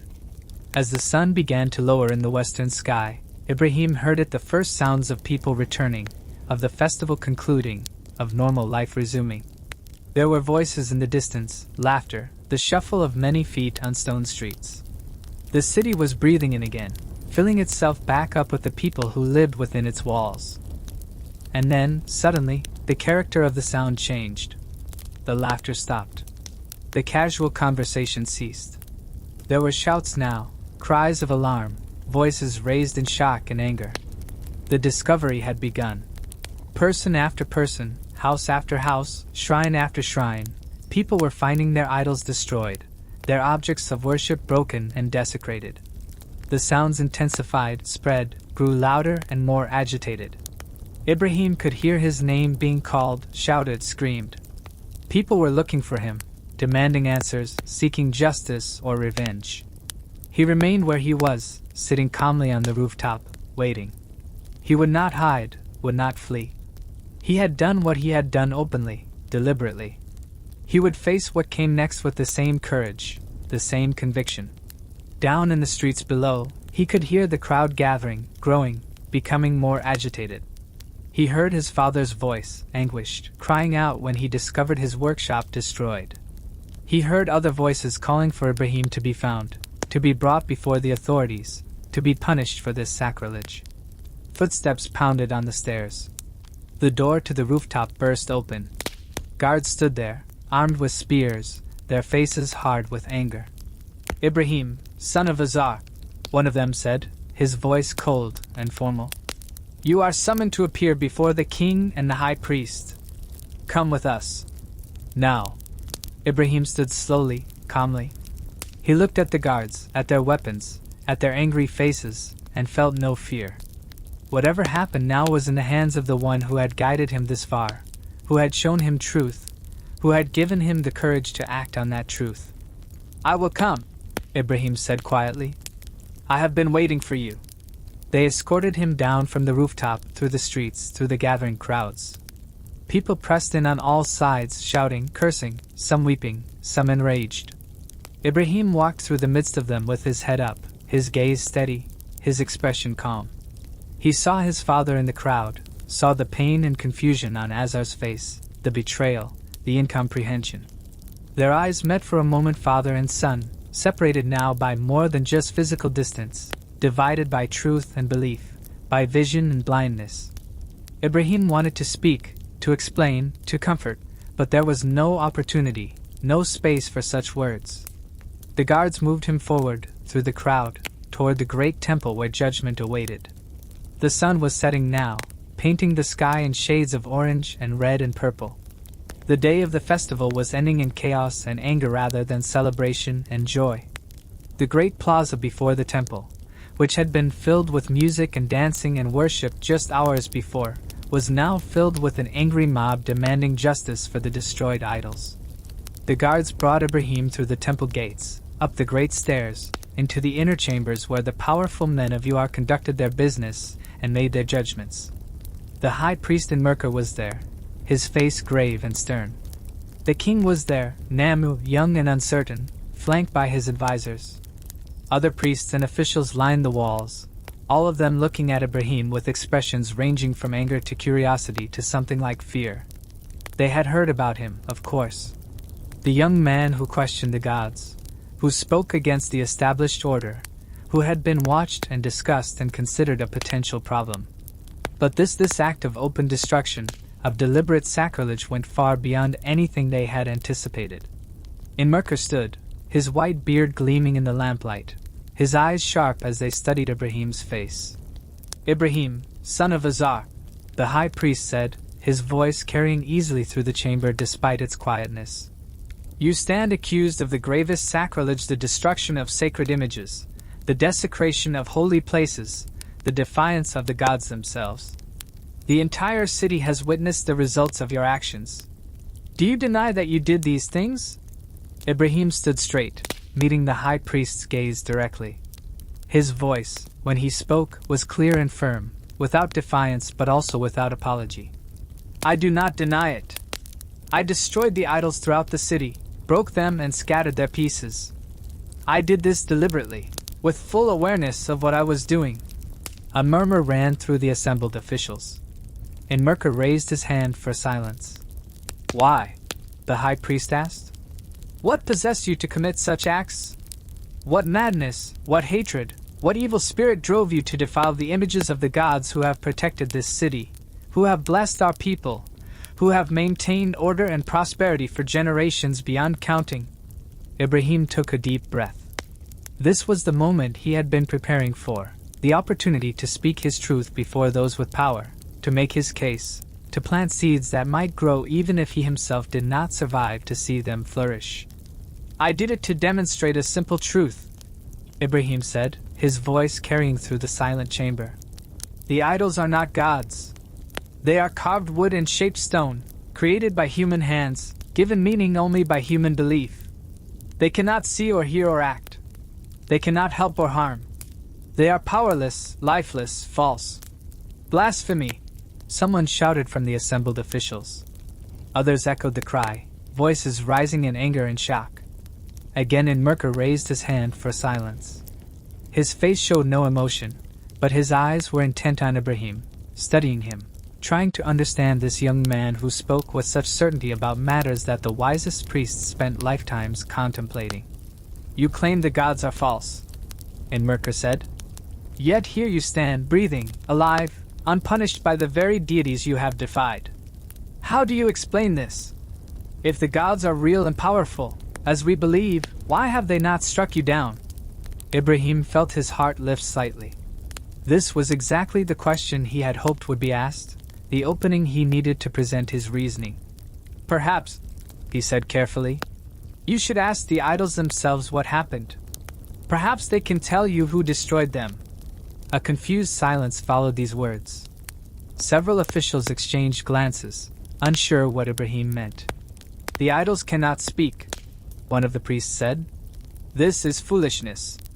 "Yes," Ibrahim agreed. "The idols cannot speak. They cannot tell you what happened because they saw nothing, heard nothing, knew nothing. They are not conscious beings. How then can they be gods?" "But there is more," Ibrahim continued, seeing that he had their attention, even if many were hostile. "I left the largest idol in my father's workshop intact, the statue of Marduk that stands there still, with an axe propped against its shoulder. Perhaps Marduk destroyed all the other idols. Perhaps he grew jealous of the worship they received, grew angry at their presence, and broke them in rage. Have you considered this possibility?" Several officials actually looked confused for a moment, as if seriously considering whether one idol might have destroyed others. Then understanding dawned, and anger flashed across faces as they realized Ibrahim was mocking them, demonstrating through absurdity the absurdity of their beliefs. "You dare to mock the gods?" a priest shouted. "You dare to make jokes about sacred matters? I do not mock anything real." Ibrahim replied, his voice still calm, still measured. "I simply point out what should be obvious to anyone who looks with clear eyes. The idols did not defend themselves because they cannot. They did not stop me because they have no power to stop anything. They sit where we place them, fall when we topple them, break when we strike them. How can such things be worthy of worship? How can they be called gods?" King Namu, who had been silent until now, leaned forward.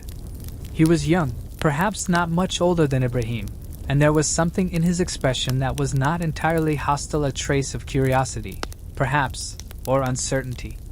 "If the idols are not gods," the king asked, "then what are the gods? Where are they?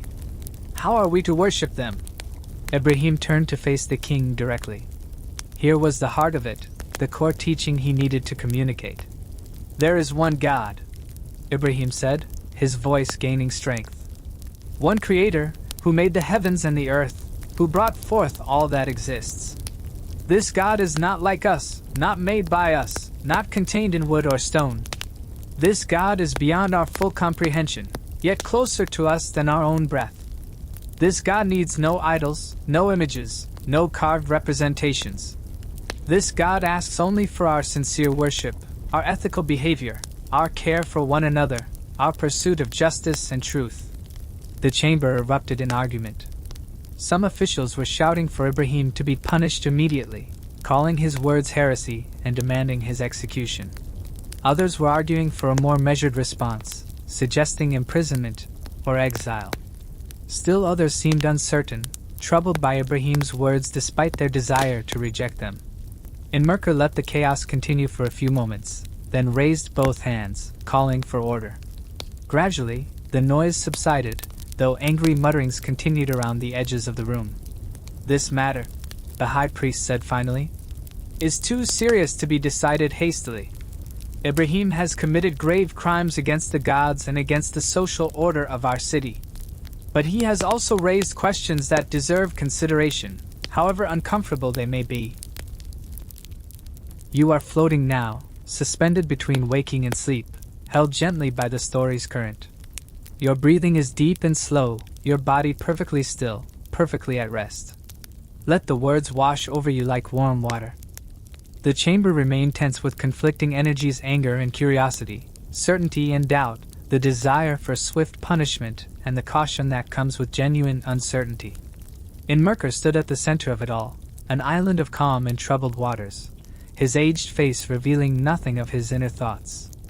"Ibrahim will be held," the high priest announced, his voice carrying the weight of authority accumulated over decades of leadership. 3 days.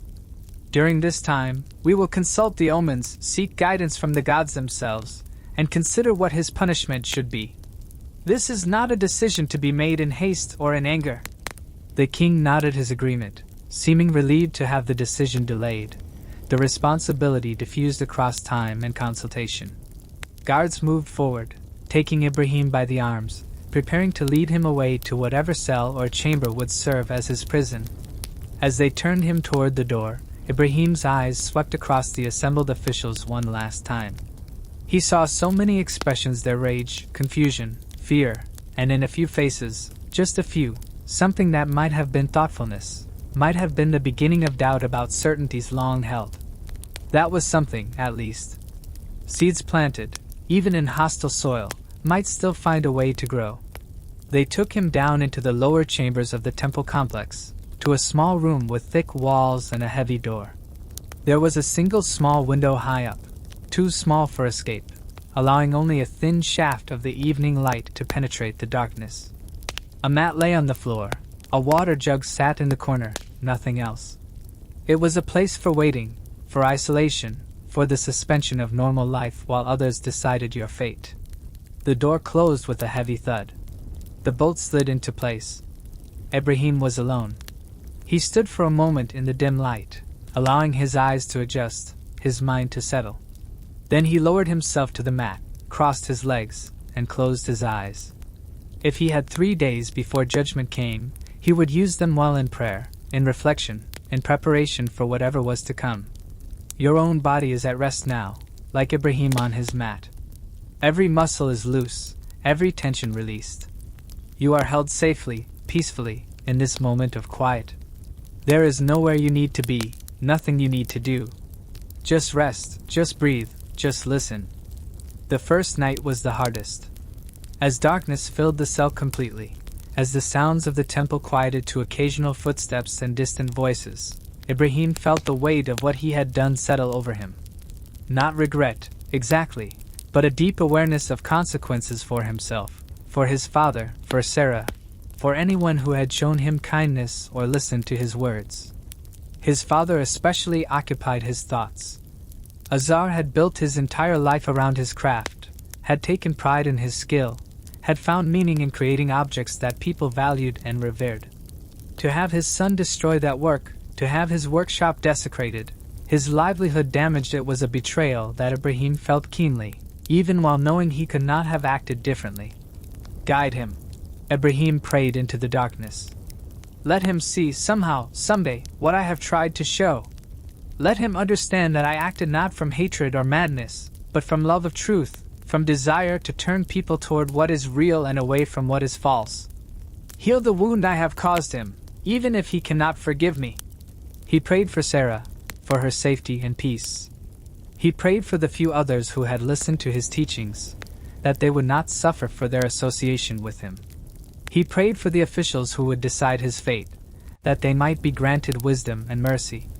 He prayed for the king, so young and uncertain, carrying the weight of decisions that would affect not just Ibrahim but the entire understanding of how the city related to the divine. And he prayed in gratitude for the truth that had been shown to him, for the courage that had been given to him, for the privilege of standing for something real even at great cost. Whatever happened now, he had acted with integrity, had been true to his conscience, had refused to live a lie simply because it was comfortable or safe. The night passed slowly. Through the small window, Ibrahim could see the stars wheeling in their ancient patterns, could watch the moon climb and descend. He found comfort in them, these celestial bodies that had first led him toward understanding. They continued their courses regardless of human dramas, regardless of trials and conflicts and the rise and fall of civilizations. There was something steadying in their constancy, their indifference to human troubles. Morning came eventually, bringing a thin gray light through the window. A guard opened the door, thrust bread and water inside, said nothing, closed and locked the door again. Ibrahim ate slowly, mechanically, not from hunger but from the practical knowledge that he needed to maintain his strength. The second day passed much like the first long hours of solitude, of prayer, of thought. But as the day wore on, Ibrahim began to hear sounds from beyond his cell, raised voices, arguments, what seemed to be crowds gathering in the plaza outside the temple. The city was not calm, not settled.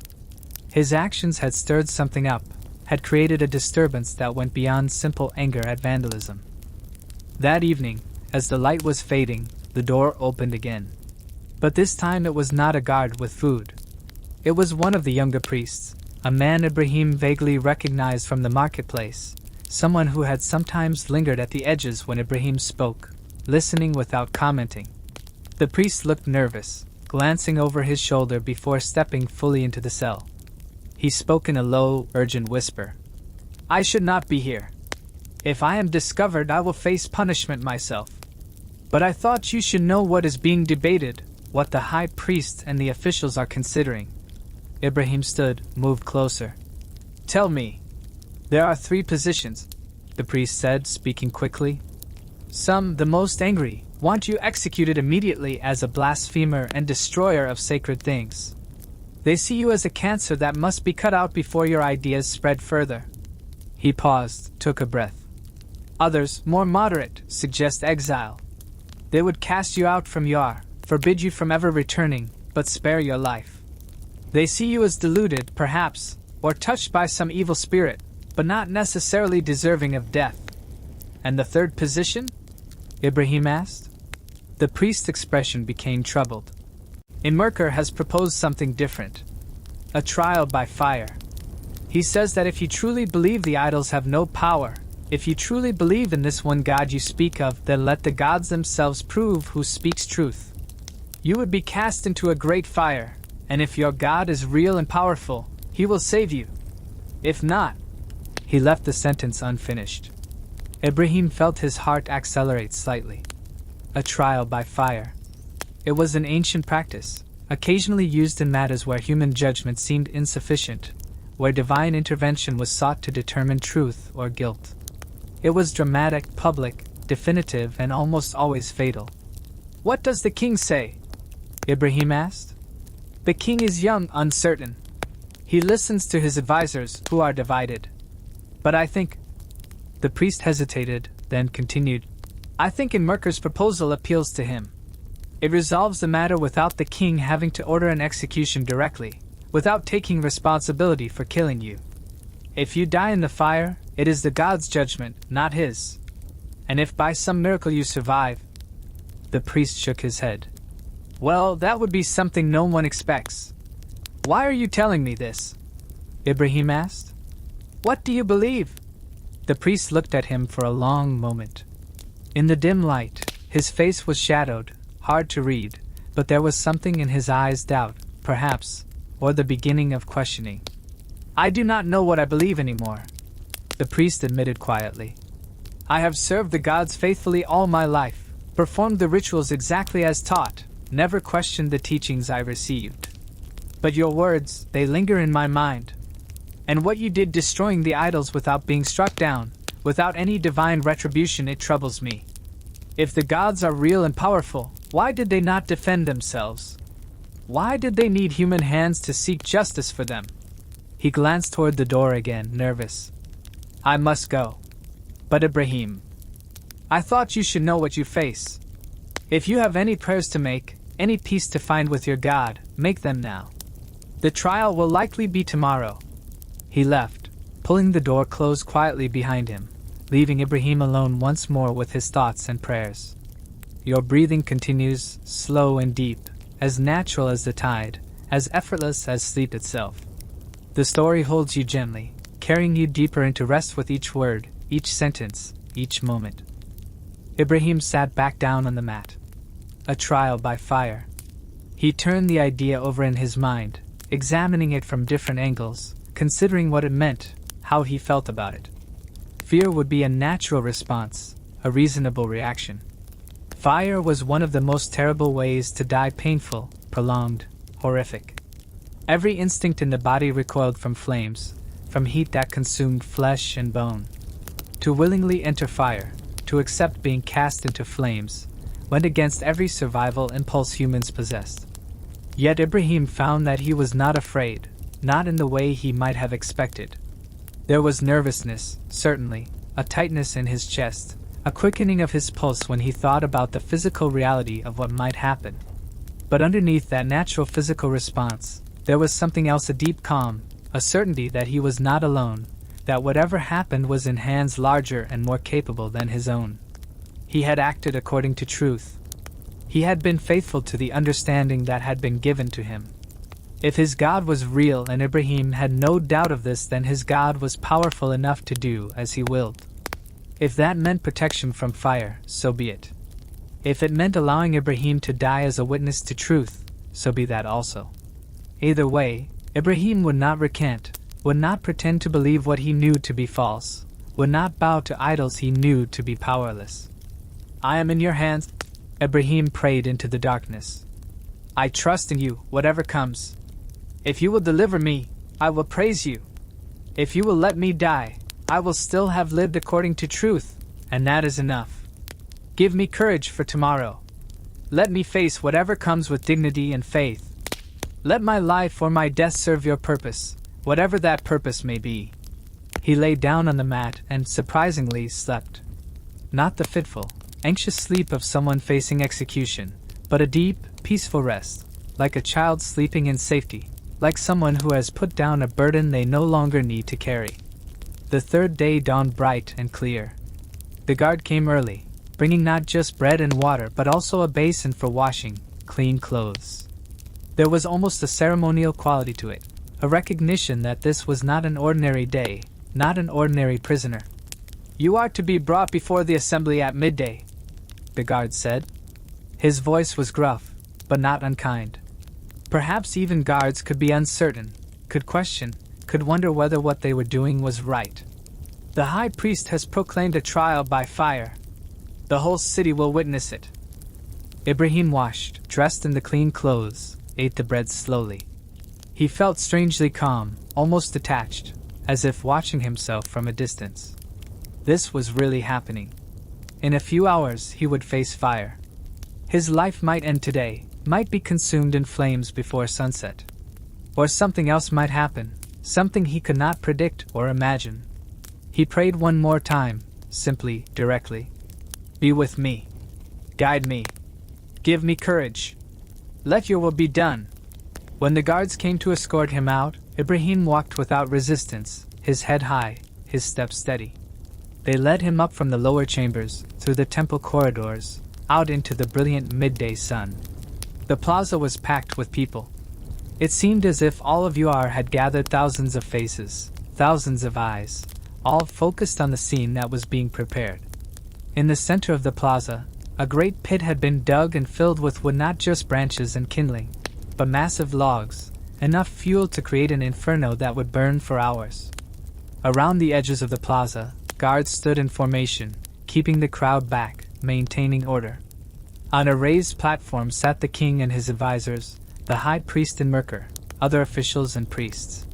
They looked down at the scene with expressions ranging from grim satisfaction to troubled uncertainty. Ibrahim was led toward the fire pit. The crowd's noise rose as they saw him, shouts of anger, calls for justice, some few voices crying out against what was happening. He searched the faces, looking for Sarah, for his father, for anyone he knew, but the crowd was too large, too dense. If they were there, he could not see them. Merkur stood, raised his hands for silence. Gradually, the crowd quieted, though the tension remained palpable, electric. People of UR. The high priest's voice rang out across the plaza. We are gathered for a sacred purpose, to allow the gods themselves to render judgment in a matter that has troubled our city. Ibrahim, son of Azar, stands accused of the gravest blasphemy, the destruction of holy images, the defiance of the gods, the spreading of false teachings that would lead our people away from the proper worship that has sustained us for generations. The crowd murmured, a sound like distant thunder. Ibrahim claims that our gods are false, that the idols we worship are merely wood and stone without power or consciousness. He claims to worship a different God, a single God, invisible and unknown to our traditions. He destroyed the sacred images to demonstrate, he says, their powerlessness. Merkur paused, letting his words sink in. Very well. Let the gods themselves demonstrate their power. Let them show whether Ibrahim speaks truth or blasphemy. We will kindle the fire. We will cast Ibrahim into its flames. If his God is real and powerful, let that God save him. If our gods are true and mighty, let them consume this blasphemer in their righteous anger. Let heaven itself decide this matter. The crowd erupted in response, some cheering, some protesting, all of them engaged, invested in this moment.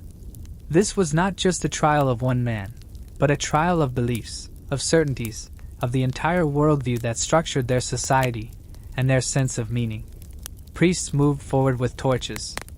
They began to light the wood at multiple points around the pit.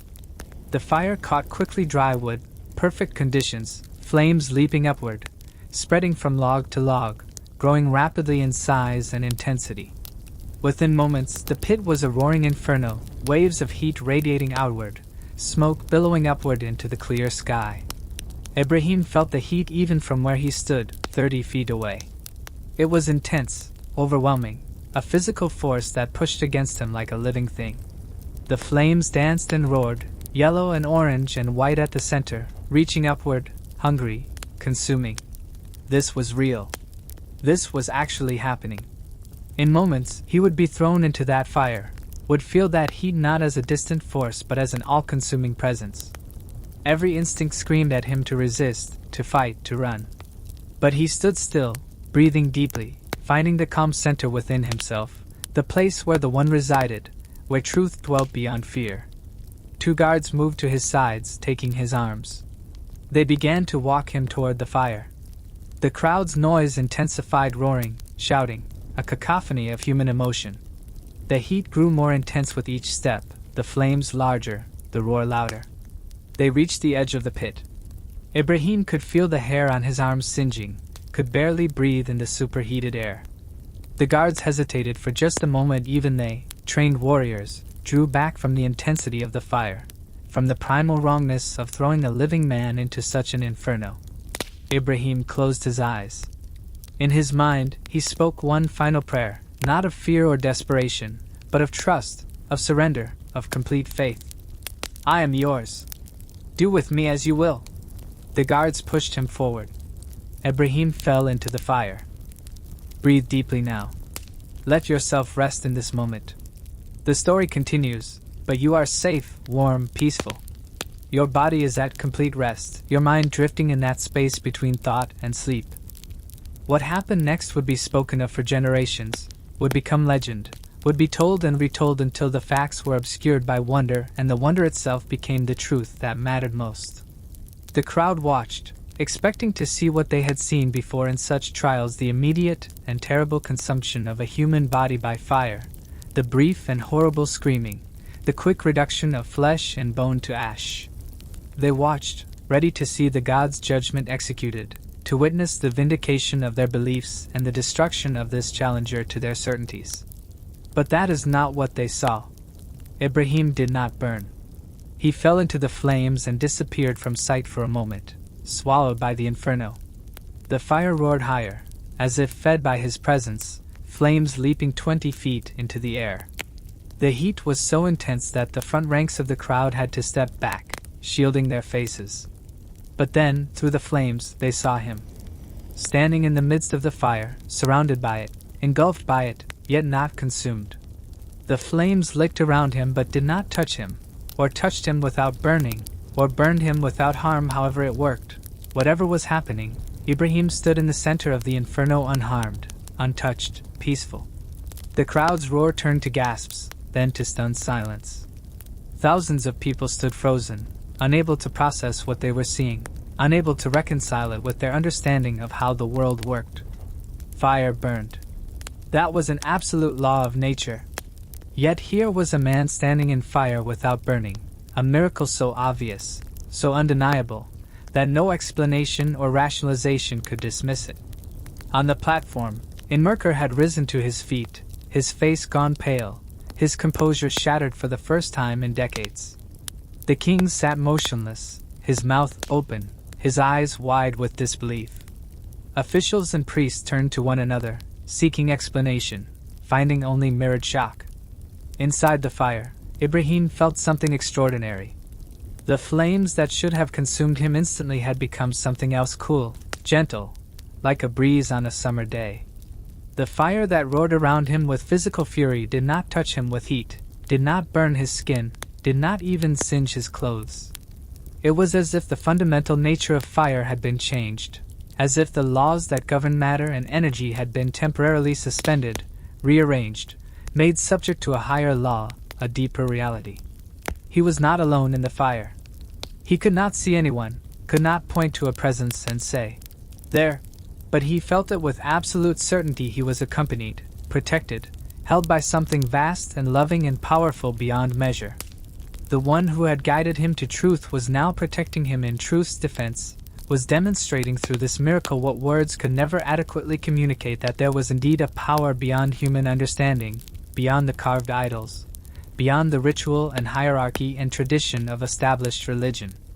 Ibrahim looked up through the flames at the sky above. Smoke swirled around him, flames danced before his eyes, yet he could see clearly, could breathe easily, could think with perfect calm. He felt no fear, no pain, only a profound peace and a growing sense of wonder. "Thank you," he whispered into the roaring silence of the miraculous space that surrounded him. "Thank you for this gift, this sign, this demonstration. Not for my sake, but for theirs. For all those watching. For all those who have questioned and doubted. For all those who might now begin to see." How long he stood in the fire was difficult to say. Time seemed strange there, elastic, uncertain. It might have been minutes or hours. But eventually, he heard voices shouting, urgent and commanding. "Pull him out! Pull him out! Guards rushed forward with long poles, extending them into the fire toward Ibrahim. He grasped one, and they pulled, drawing him out of the flames, out of the pit, back onto solid ground at the edge. Ibrahim stood there, emerging from the fire pit like someone stepping out of water, completely unharmed. His clothes were not singed. His skin showed no burns. Even the hair on his head was intact, unsinged, normal. He had been in an inferno hot enough to melt metal, yet he bore no mark of it, no sign of harm, nothing to suggest he had been in danger at all. The silence that followed was profound, absolute. Thousands of people stood speechless, unable to move, unable to think, unable to do anything but stare at the impossible sight before them. Then, from somewhere in the crowd, someone dropped to their knees. Then another. Then more, like a wave spreading outward from a center. People throughout the plaza fell to their knees, not in worship of Ibrahim, but in response to what they had witnessed, to the undeniable presence of power that had just been demonstrated. Merker descended from the platform, moving slowly, like a man in a dream. He approached Ibrahim, studying his face, his clothes, his hands, searching for any sign of deception, any trick, any explanation that would preserve his understanding of reality. But there was none. The miracle was real, undeniable, absolute. "Your God," Merker said, his voice barely above a whisper, "is mighty indeed. You are drifting now, suspended in perfect peace, held gently between sleep and waking. Your body is completely relaxed, every breath drawing you deeper into rest. Let the story continue to unfold around you like a soft blanket." The plaza remained in stunned silence, thousands of people on their knees, their eyes fixed on Ibrahim, their minds struggling to process what they had witnessed. The fire continued to burn in the pit behind him, flames still roaring upward, proving that it was real, that it had been hot enough to consume anything placed within it, yet this man stood before them untouched, unharmed, living proof of something beyond their understanding. King Namu rose slowly from his seat on the platform, his young face pale but determined. He descended the steps and walked toward Ibrahim, his advisors and guards following behind him. The crowd parted silently as he approached, creating a path through their midst. The king stopped a few feet from Ibrahim, studying him with an expression that mixed awe with uncertainty, fear with fascination. When he spoke, his voice carried across the silent plaza, everyone straining to hear. "Ibrahim, son of Azar," the king said, "the gods have spoken through fire. Or rather, your God has spoken. You were cast into flames that should have consumed you instantly, yet you stand before us whole and unharmed. This is not the work of chance or deception. This is—" He paused, searching for words. "This is divine power made manifest." Ibrahim bowed his head respectfully. "Not my power, your majesty. I am merely a man, as mortal and fragile as any other. But the one who created all things, who sustains the heavens and the earth, who is the source of all power and all truth, that one chose to demonstrate his reality through this sign. Not to glorify me, but to turn your hearts toward him." The king nodded slowly, then turned to address the crowd. "Let it be known throughout Uar and all the lands under my rule, Ibrahim, son of Azar, is under my protection. No harm shall come to him. No punishment shall be inflicted upon him. What we have witnessed today transcends our laws and our customs.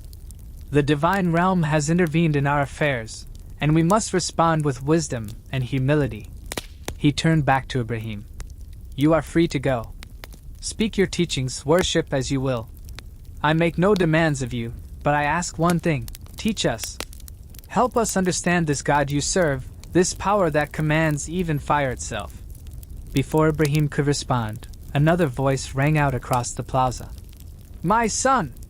The crowd parted again, and Azar pushed through, tears streaming down his weathered face. He ran toward Ibrahim, and father and son embraced for the first time since the breaking of the idols, since the destruction of Azar's workshop, since the chasm had opened between them. "I do not understand," Azar wept, holding his son tightly. "I do not understand any of this. But I saw you in the fire. I watched you burn without burning. And I know now that you were not mad, were not rebellious. We're not simply destroying for the sake of destruction. There is something real behind your words, something powerful, something that I have been blind to all my life." Ibrahim held his father, feeling the older man's body shaking with emotion. "Father, I am sorry for the pain I caused you. I knew it would hurt you, knew it would damage your livelihood and your reputation. But I could not remain silent, could not continue to pretend that the idols were anything more than wood and stone. I love you too much to let you live in deception, even if speaking truth meant causing you pain." Azar pulled back, wiping his eyes, looking at his son with an expression that was part wonder, part grief, part dawning understanding. "The workshop. I can rebuild it. But not as it was. Not creating the same objects I have carved for so many years. If they are truly powerless, if this one God you speak of is the reality behind all things, then I must learn a new craft, must find a new way to serve, to create, to make my living. I will help you, Father," Ibrahim said quietly.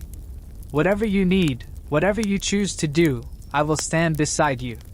Sarah emerged from the crowd then, her face streaked with tears but radiant with joy and relief. She approached more slowly than Azar had, but with the same emotion evident in every movement. Ibrahim reached out to her, and she took his hand, squeezing it tightly. "I thought I had lost you," she said, her voice breaking. "When they threw you into the fire, I thought, but then you stood there, calm and whole, and I knew that the one you have been teaching us about is real, is mighty, is worthy of complete trust." Around them, the crowd was beginning to stir, to recover from the shock, to process what had happened. Some people were praying, but not to the idols anymore. They were praying tentatively, uncertainly, to this new God, this one who had demonstrated such undeniable power. Others were talking in hushed, awed tones, recounting what they had seen, confirming with one another that it had really happened, that they had not imagined it. Still others looked troubled, conflicted. Their entire worldview had been shattered in a single afternoon, and they did not know how to proceed, what to believe, where to place their trust now that the foundations of their understanding had been shaken. Merker approached the group around Ibrahim. The high priest's face showed the strain of the day's events. This man who had served the old gods faithfully for decades, who had built his life and authority around those traditions, now faced with undeniable evidence that challenged everything he had believed and taught. "Ibrahim," the high priest said, his voice weary but respectful, "I owe you an acknowledgement. I proposed the trial by fire believing it would prove you false, would vindicate our gods and our traditions. Instead, it has proven something else. Something I am still struggling to comprehend." He paused, looking at the fire still burning in the pit, at the crowd surrounding them, at the king waiting nearby. "I am an old man. I have served the temple since I was a boy. Everything I know, everything I have dedicated my life to, has been called into question by what happened today. I do not know how to reconcile this, how to move forward." Ibrahim felt compassion for this man, despite their opposition, despite the trial by fire that could have ended in his death. Merker was not evil, not deliberately deceiving people. He had been sincere in his beliefs, faithful to what he had been taught, serving according to his understanding. Now that understanding had been shattered, and the old priest stood amid the ruins of his certainty, trying to find solid ground. "Merker," Ibrahim said gently, "truth is not destroyed by our mistakes, nor diminished by our years of following error. The one who made us is merciful, patient with our stumbling, welcoming to those who turn toward him regardless of how long they have walked in other directions. Your years of service, of dedication, of sincere seeking, these are not wasted. They have prepared you for this moment, for this understanding. The one you have been seeking unknowingly through the idols is ready to be known by you directly." The high priest's eyes glistened with unshed tears. He nodded slowly, then turned and walked away through the crowd, his shoulders bent as if carrying a great weight, moving toward the temple with the slow steps of someone whose world has fundamentally changed. Your breathing is slow and peaceful now, as steady as the tide, as natural as sleep itself. The story continues to flow around you, gentle as water, soft as nightfall. The next days and weeks brought transformation to you that no one could have predicted. The miracle of the fire had been too public, too undeniable, witnessed by too many people to be dismissed or explained away. Word spread throughout the city and beyond to neighboring villages, to trading partners, to distant lands connected to UR by commerce and culture. Some people responded with immediate belief, turning away from the idols they had worshipped all their lives, seeking to understand this one God that Ibrahim taught about. They came to him in small groups, in families, sometimes alone, asking questions, seeking guidance, wanting to know how to worship properly, how to live according to truth. Ibrahim taught them patiently, day after day, sitting in the marketplace or by the river or in people's homes. He explained that the one God required no elaborate rituals, no carved images, no priestly intermediaries. Instead, he asked for sincere hearts, for ethical living, for justice and compassion in their dealings with one another. Worship is not just words or ceremonies, Ibrahim would tell them. It is how you live, how you treat others, how you conduct your business, how you care for the weak and vulnerable. The one who made you knows your hearts, knows your intentions, cannot be fooled by outward displays while your inner reality contradicts them. Others in the city reacted differently. For some, the miracle was too threatening, too disruptive to the comfortable patterns of their lives. They acknowledged that something extraordinary had happened, but they found ways to minimize it, to rationalize it, to avoid its implications. Perhaps the fire had not been hot enough.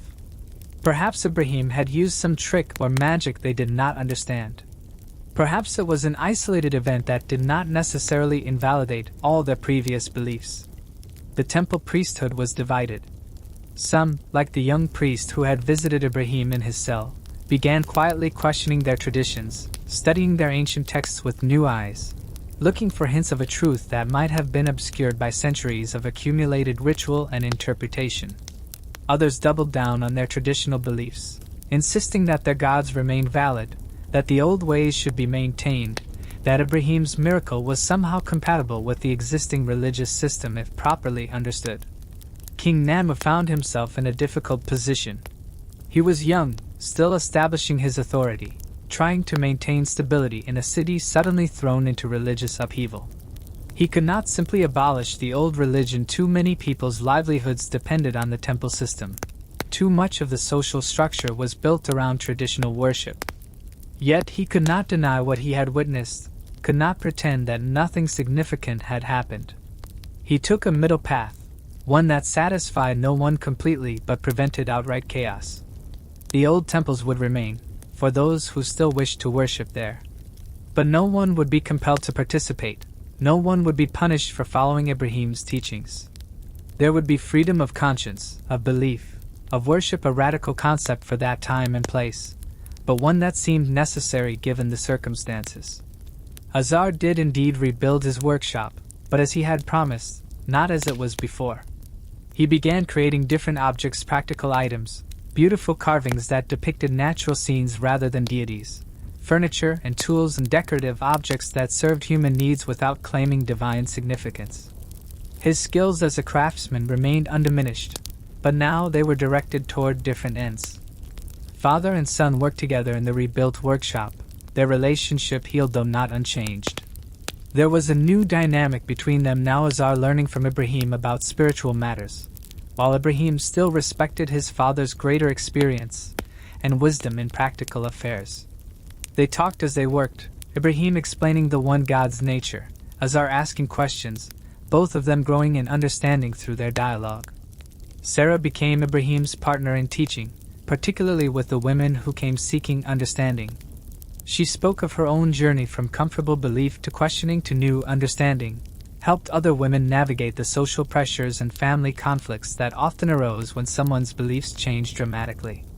Her gentleness and practical wisdom complemented Ibrahim's more philosophical approach.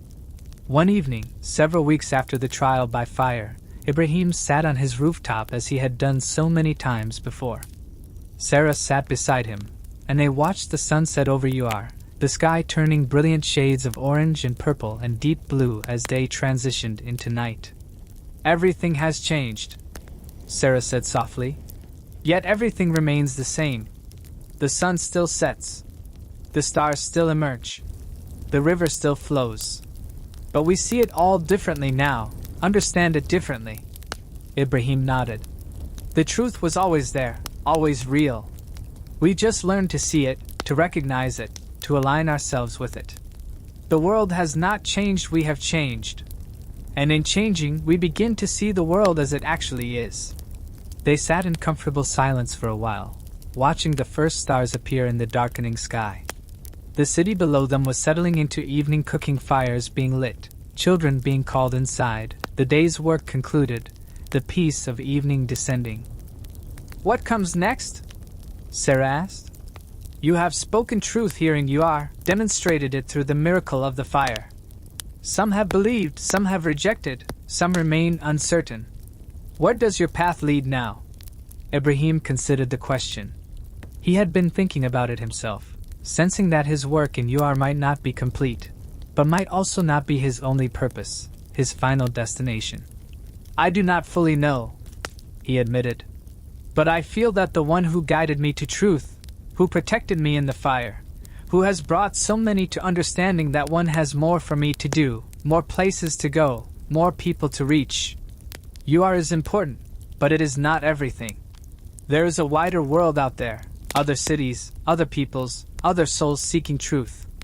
Then I will go with you," Sarah said firmly. "Wherever you go, whatever you are called to do, I will be there beside you." Ibrahim took her hand, grateful for her courage and faithfulness. "Not yet," he said. "Not immediately. There is more work to do here first, more teaching, more time for the seeds we have planted to take root. But someday, yes.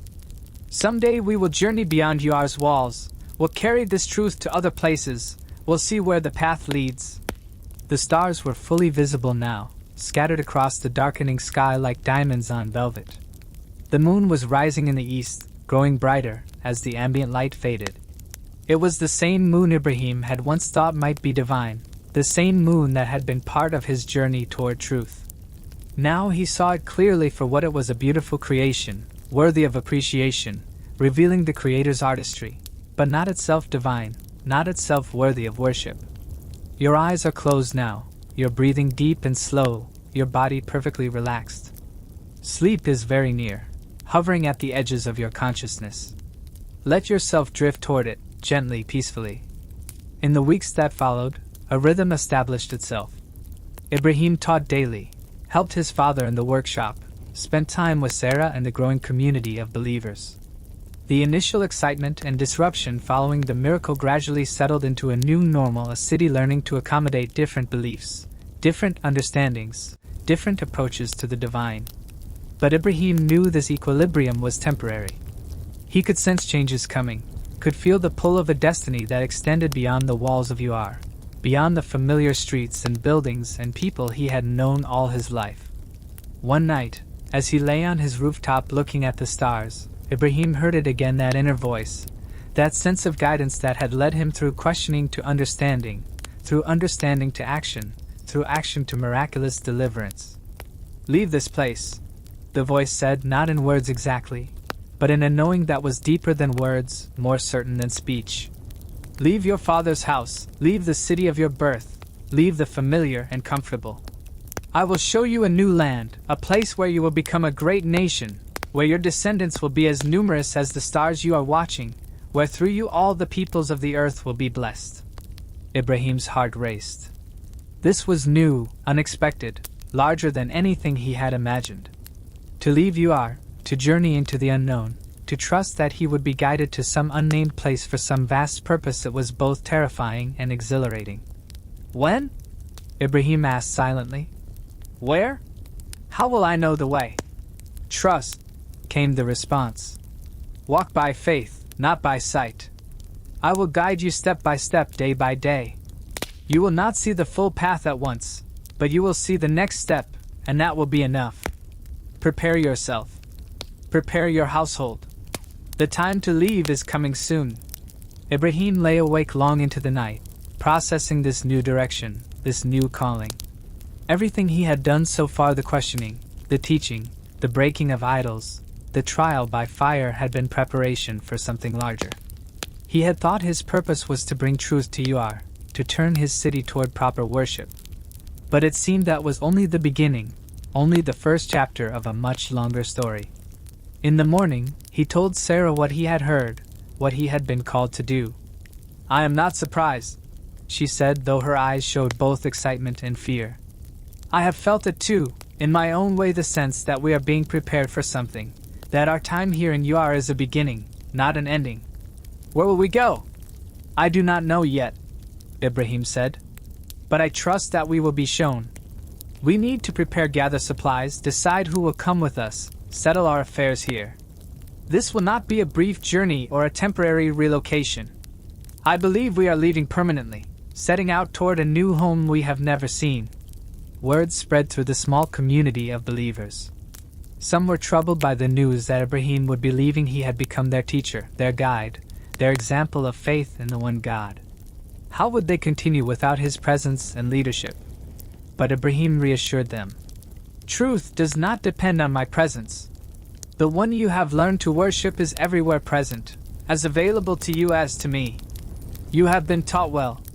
Continue meeting together, supporting one another, living according to what you have learned. The foundation has been laid. Build upon it faithfully." Some of the believers asked to come with Ibrahim and Sarah on their journey. Among them were Lot, Ibrahim's nephew, a young man who had been one of the first to accept Ibrahim's teaching after the miracle of the fire. There were a few other families as well, people whose faith was strong enough to leave everything familiar and venture into the unknown. Azar struggled with the news. He had just been reunited with his son, had just begun to understand and accept Ibrahim's beliefs, had just started working alongside him in a new way. Now Ibrahim would leave again, this time perhaps never to return. "I am too old for such journeys," Azar said, his voice heavy with sadness. "My place is here in UR, in the city where I was born, where I have worked all my life. But my heart will go with you, my son. You have my blessing, my love, my prayers to the one God you have taught me to worship." They embraced, father and son, both knowing this might be their final farewell, both grieving the necessity of this separation even while accepting it as part of a larger purpose they could not fully comprehend. The day of departure came on a clear morning in early spring. A small caravan assembled at the western gate of UR. Ibrahim and Sarah, Lot and his household, a few other families, servants, livestock, supplies packed on donkeys and camels for the long journey ahead. People gathered to see them off, believers who would remain in UR but wanted to say goodbye, curious onlookers interested in this unusual departure, even some temple officials watching from a distance, perhaps relieved to see this troublemaker leave their city, perhaps wondering if his God would truly guide him, or if he would perish in the wilderness like so many travelers before him. King Nam came personally to bid Ibrahim farewell. "You have changed UR," the young king said. "For better or worse, you have changed us. We will not forget what happened here, what you taught, what we witnessed. May your God go with you and bring you safely to wherever you are going." "Thank you, your majesty," Ibrahim replied. "Govern with justice and wisdom. Remember that the one who made all people judges all rulers, kings and peasants alike. Power is a trust, not a privilege. Use it well." The king nodded, seeming to take the words seriously, to accept them as blessing rather than presumption. Azar came last, his weathered face lined with tears. He embraced his son one final time, then stepped back, raising his hand in blessing. "Go with the one God," Azar said, his voice breaking. "May he guide your steps, protect your path, bring you to the place he has prepared for you. And may we meet again, if not in this world, then in whatever world lies beyond, where truth is finally clear to all and separation is no more." Ibrahim felt tears on his own cheeks as he returned the blessing. "Farewell, Father. Thank you for raising me, for teaching me your craft, for accepting my beliefs even when they contradicted your own. I love you, and I will carry you in my heart wherever I go." The caravan began to move, slowly at first, then with increasing speed as they left the city gate behind. Ibrahim looked back once, seeing UR receding in the distance, the great ziggurat rising above the walls, the buildings where he had lived and worked, the streets where he had walked and taught, the plaza where he had stood in fire without burning. It was all fading now, becoming smaller, becoming memory, becoming past rather than present. Ahead lay the unknown desert and wilderness, uncertain paths, unfamiliar lands. But Ibrahim felt no fear, only a deep sense of rightness, of purpose, of trust in the one who had called him to this journey. Sarah rode beside him, her face turned forward, toward whatever lay ahead. "A new beginning," she said softly. "Yes," Ibrahim agreed. "A new beginning. The next chapter of a story we cannot yet fully see, but which we trust will unfold according to a wisdom greater than our own." The sun climbed higher in the sky. The caravan moved westward, away from Ur, away from Mesopotamia, toward lands that would one day be called Canaan, following a path that would shape not just their own lives but the lives of countless descendants, the faith of countless believers, the course of human history itself. But that is a story for another time, for other nights, for other moments of rest and reflection. Sleep now. Let yourself drift completely into rest. The story has brought you to this peaceful place, this space of deep calm. Your breathing is slow and natural. Your body is perfectly relaxed. Your mind is quiet. Let sleep come gently, naturally, like night falling softly over the land. Rest well. Dream peacefully. Tomorrow will bring its own light, its own story, its own journey. But for now, simply rest. You are deeply relaxed now, your body heavy and comfortable, your mind quiet and still. Let the story continue to flow around you like a gentle stream, carrying you deeper into peace, deeper into rest. The first days of the journey were the hardest. The caravan moved slowly westward, leaving behind the cultivated lands around Ur, entering regions that were less settled, less familiar, where the roads were little more than ancient paths worn by centuries of travelers and traders. The terrain changed gradually from the flat river plains of Mesopotamia to rolling hills, from green fields to areas where vegetation grew sparse and the desert began to assert itself. Ibrahim rode at the head of the small caravan, his eyes scanning the horizon, his mind attuned to the inner guidance that had called him from his home. He did not know exactly where he was going. No map could show him. No fellow traveler could direct him, for his destination was known only to the one who had sent him. Yet each morning when they prepared to move, Ibrahim felt a quiet knowing about which direction to take, which path to follow, where to make camp when evening came.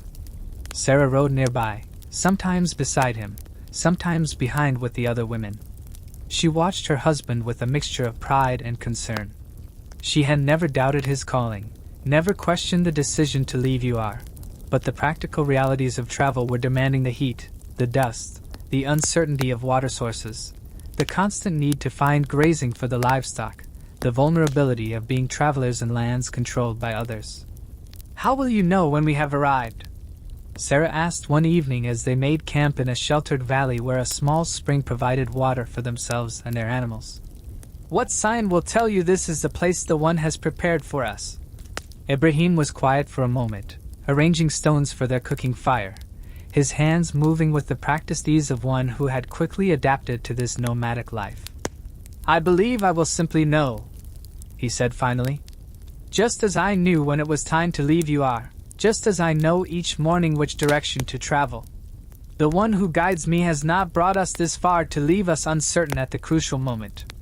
The caravan consisted of perhaps 40 people in total. Ibrahim and Sarah, Lot and his wife and servants, 3 other families who had chosen to follow, various servants and herdsmen, children of different ages. They had livestock, sheep and goats, a few cattle, camels and donkeys for carrying supplies and for riding. It was a substantial company, enough to provide some security against bandits and wild animals, enough to help one another with the work of daily travel, yet small enough to move with reasonable speed. As they traveled, Ibrahim continued his practice of teaching, of explaining the nature of the one God to those who journeyed with him. In the evenings, after the work of making camp was done, after the evening meal had been eaten and cleaned up, people would gather around the fire and Ibrahim would speak. He told them about his journey to understanding how he had questioned the idols, how he had observed the sun and moon and stars, how he had reasoned his way to the conclusion that there must be one creator behind all things. He told them about the trial by fire, about standing in the flames without burning, about the absolute certainty he had felt in that moment that he was not alone, that he was protected by a power beyond human comprehension. "We are all on a journey," Ibrahim would say, his voice gentle in the firelight. "Not just this physical journey across the land, but a deeper journey of the soul. We are learning to trust what we cannot see, to follow guidance that comes from within rather than from external authority, to align ourselves with truth even when that truth challenges everything we thought we knew." The children especially loved these evening teachings. They would sit close to the fire, their eyes wide, listening to Ibrahim's stories, asking questions that sometimes went to the heart of matters that adults found too complex or troubling to address. "If the one God made everything," a young boy asked one night, "then who made the one God?" Ibrahim smiled at the question, recognizing its profound simplicity. "That is a very good question, one that great thinkers have pondered. The answer, I believe, is that the one God was not made. Everything that is made needs a maker. The idols need carvers, the houses need builders, even the world itself needs a creator. But the creator himself is different from creation.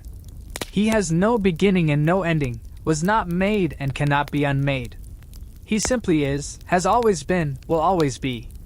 It is difficult for our minds to grasp, because everything we experience in this world has a beginning. But the one who made this world stands outside it, beyond it, not limited by the rules that govern created things." The boy nodded slowly, processing this answer, satisfied for now, though Ibrahim knew the question would arise again in different forms as the child grew and pondered these mysteries more deeply. "Your breathing is slow and steady now, like waves upon a distant shore. Each breath carries you deeper into rest, deeper into the peace that waits for you. The story continues, but you are drifting, floating, letting go." Weeks passed, then months. The seasons changed as they traveled. Spring gave way to summer with its intense heat, requiring them to travel in the early morning and late afternoon, resting during the hottest part of the day. Summer faded into autumn with its more moderate temperatures, its clearer skies, its sense of harvest and completion. They passed through various territories, encountering different peoples, different customs, different levels of hospitality and suspicion. Some communities welcomed them, curious about these travelers and their strange beliefs, willing to trade supplies and share information about the road ahead. Other communities were wary, protective of their resources, viewing all strangers as potential threats. Ibrahim navigated these encounters with a combination of dignity and humility. He never pretended to be what he was not, never hid his beliefs or his purpose, yet he approached each interaction with respect, with a genuine interest in the people he met, with a willingness to learn from them even as he shared his own understanding. In one village, they encountered a local priest who invited Ibrahim to debate theology. They sat in the village square for an entire afternoon, discussing the nature of divinity, the purpose of worship, the relationship between the human and the divine. The priest defended his polytheistic beliefs skillfully, citing tradition and experience, and the complexity of the world that seemed to require multiple divine powers to explain. Ibrahim listened carefully, acknowledged the strength of the arguments, then presented his own case for unity rather than multiplicity, for simplicity rather than complexity, for a single creator whose power and wisdom encompassed all the functions that polytheism divided among many gods. "Your gods of sun and moon, of storm and harvest, of love and war," Ibrahim said, "are ways of trying to understand and relate to different aspects of existence. I understand this, respect it even.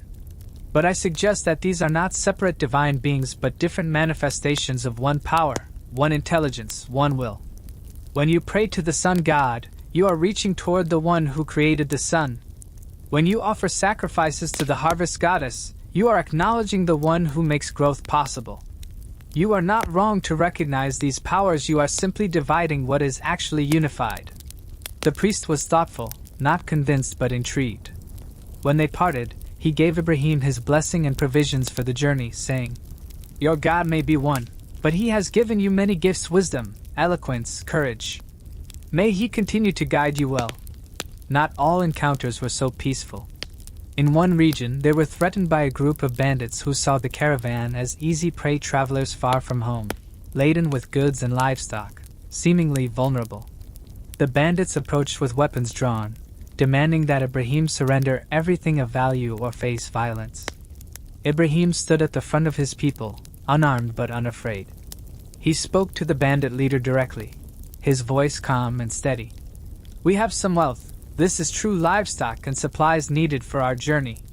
But we are under the protection of the one who made heaven and earth, who sees all things, who judges all actions.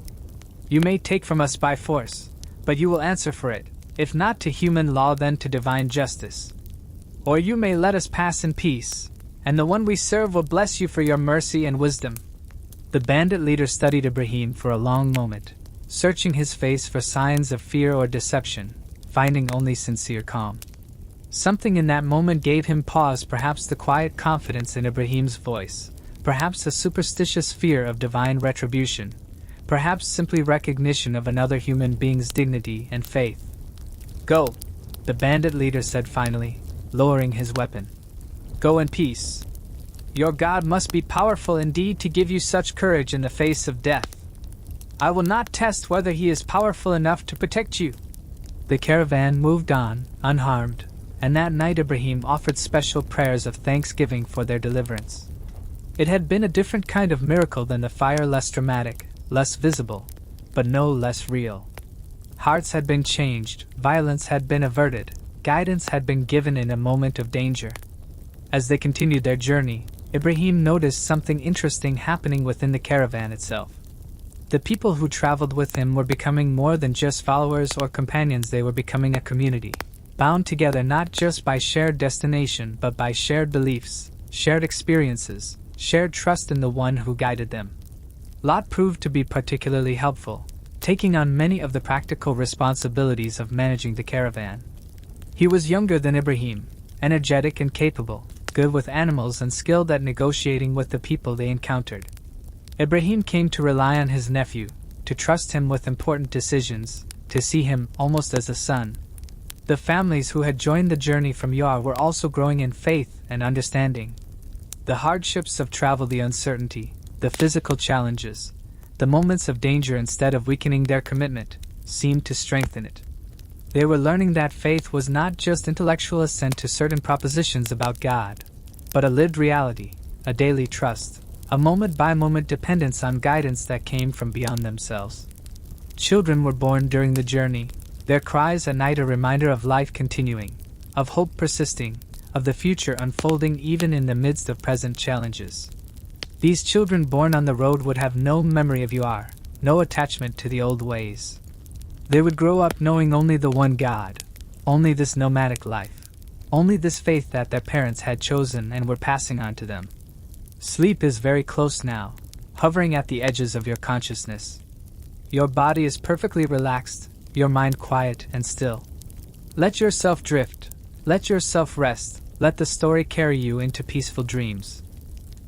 Finally, after many months of travel, after crossing rivers and mountains, after passing through countless villages and territories, after experiencing all the varieties of landscape and weather and human encounter that the journey offered, Ibrahim felt something shift.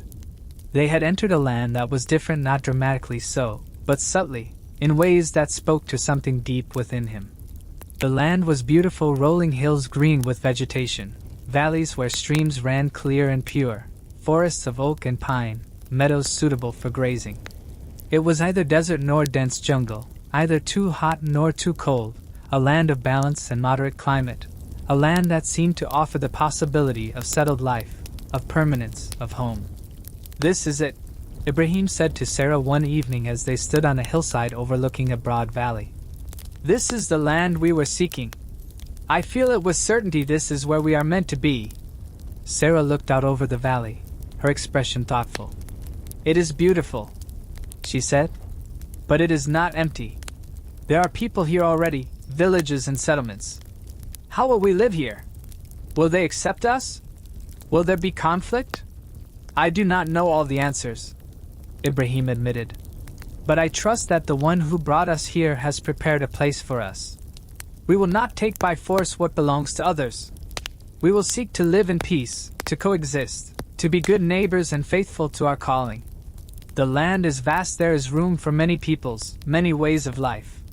They made camp in the valley, and Ibrahim went apart to pray, to confirm what he had felt, to seek further guidance. He climbed to a high place as the sun was setting, found a spot where he could see for miles in every direction, and there he knelt and offered thanksgiving. "You have brought us safely through many dangers," Ibrahim prayed. "You have guided us across unfamiliar lands, protected us from bandits and wild animals, provided for our needs day by day. Now I believe we have reached the place you intended for us. Show me what you would have me do here. Show me how to live, how to serve, how to fulfill the purpose for which you called me from my father's house." As he prayed, as the sun set and the stars began to emerge, Ibrahim felt that familiar sense of presence, of guidance, of communication that transcended words yet was clearer than any speech. "This is the land I will give to your descendants," came the knowing. "Not to you alone, not in your lifetime necessarily, but to those who come after you.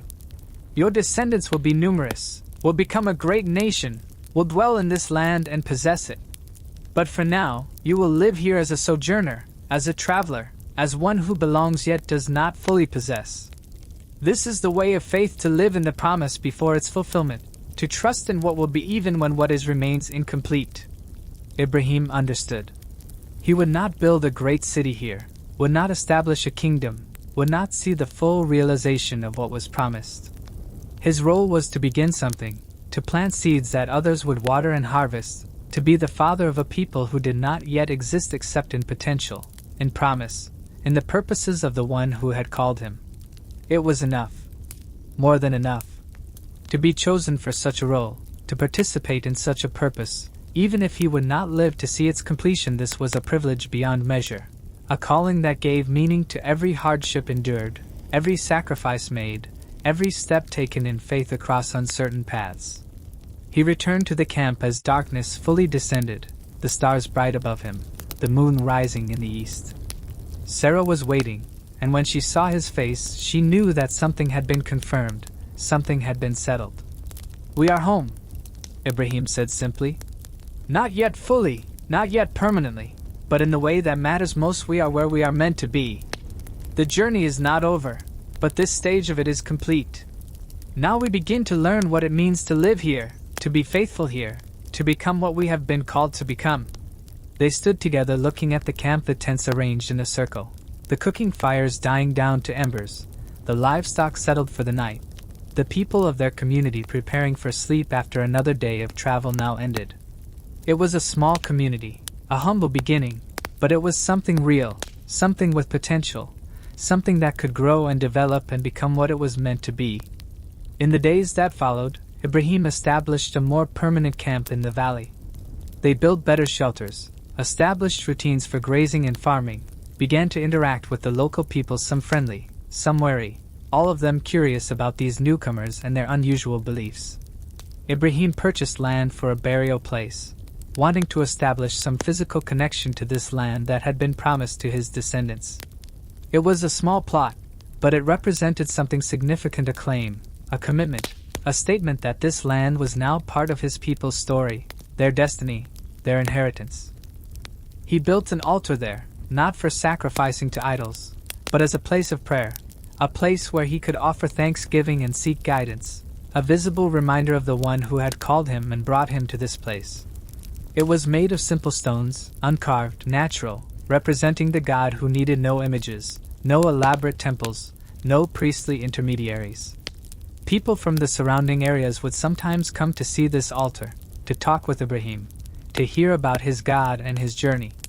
Some dismissed him as a harmless eccentric, a traveler with strange ideas. Others were intrigued, asking questions, wondering if there might be truth in what he taught. And slowly, gradually, almost imperceptibly, the community that had traveled from UR began to establish roots in this new land. Children grew, marriages were arranged, new members joined the community, sometimes locals who were attracted to Ibrahim's teachings, sometimes travelers who happened upon the camp and decided to stay. Years passed.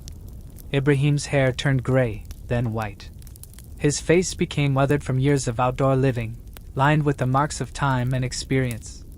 But his faith remained strong, his vision clear, his trust in the one who had called him undiminished by time or circumstance. He never forgot you are the city of his birth, the place where his journey to understanding had begun, the location of the fire that had not consumed him. Sometimes travelers would bring news from there how the city continued, how some still worshipped the old gods while others remembered Ibrahim's teachings, how his father Azar had died peacefully, having turned to the one God in his final years. These reports brought both sadness and satisfaction: sadness for the separation, for the life left behind, for the relationships that distance and time had attenuated; satisfaction that seeds planted had continued to grow, that truth once spoken continued to echo, that his witness in UR had not been forgotten. But his present life, his daily reality, was here in this new land, with this community, living out the calling he had received. He taught, he prayed, he mediated disputes, he offered guidance, he maintained his role as the spiritual leader of a people who were learning to live according to principles that were still revolutionary, still challenging, still unfolding in their implications. Your body is completely at rest now, every muscle relaxed, every tension released. Your breathing is deep and slow, carrying you into peaceful sleep. The story has brought you to this quiet place, this space of deep rest. Let yourself sleep now, gently, naturally, held safely in this moment. Sarah walked beside him through all of this, aging as he aged, adapting as he adapted, faithful as he was faithful. Their relationship deepened over the years, tempered by shared experiences, strengthened by shared purpose. They had not been blessed with children, which brought them both sadness, yet they found other ways to nurture and guide the children of the community became, in a sense, their children, their legacy, their future. One evening, in the quiet of their tent, Sarah spoke of this. "We have no children of our own," she said, not with bitterness but with honest acknowledgement of what was. "Yet you were promised descendants as numerous as the stars. How will this be fulfilled?" Ibrahim took her hand, his weathered fingers intertwining with hers. "I do not know," he said honestly. "I know what was promised. I know what has not yet been fulfilled. I know we are both old now, well past the age when children typically come. Yet I believe the promise is true. I do not understand how it will be accomplished, but I trust that the one who has been faithful in all things will be faithful in this also." It was a conversation they would have many times over the years, in different forms, with different emotions, sometimes with hope, sometimes with resignation, sometimes with renewed faith, sometimes with simple acceptance of mystery. They learned to hold both the promise and its non-fulfillment in tension, to trust without seeing, to believe even when circumstances suggested their belief was foolish. This, perhaps, was the deepest lesson of Ibrahim's journey, not the initial discovery of truth, not the dramatic miracle of the fire, not even the physical journey from UR to this new land, but this ongoing daily choice to trust, to believe, to remain faithful even when fulfillment was delayed, even when understanding was incomplete, even when the path forward was unclear. Faith, Ibrahim came to understand, was not primarily about certainty, or knowledge, or dramatic experiences. It was about persistence, about continuing to trust day after day, year after year, through times of clarity and times of confusion, through periods of visible blessing and periods of apparent silence. He taught this to his community, not primarily through words but through example, through his own steady faithfulness, his own patient trust, his own refusal to abandon what he knew to be true even when circumstances seemed to contradict it. And the community learned. They watched Ibrahim grow old without seeing the promise of countless descendants fulfilled, yet without losing faith in that promise. They observed his unwavering trust, his steady devotion, his peaceful acceptance of mystery. And they learned that this was what faith looked like in its mature form, not excited enthusiasm or dramatic conversion, but quiet persistence, steady trust, patient waiting for fulfillment that might not come in one's own lifetime but was nevertheless certain. You are floating in perfect peace now, your body weightless, your mind quiet as still water. The final chapter of the story unfolds around you like a gentle blessing, carrying you deeper into rest, deeper into the soft embrace of sleep. The years continued their steady passage, marked by the cycle of seasons: spring rains bringing green growth, summer heat ripening grain, autumn harvest filling storehouses, winter cold requiring sheltered warmth.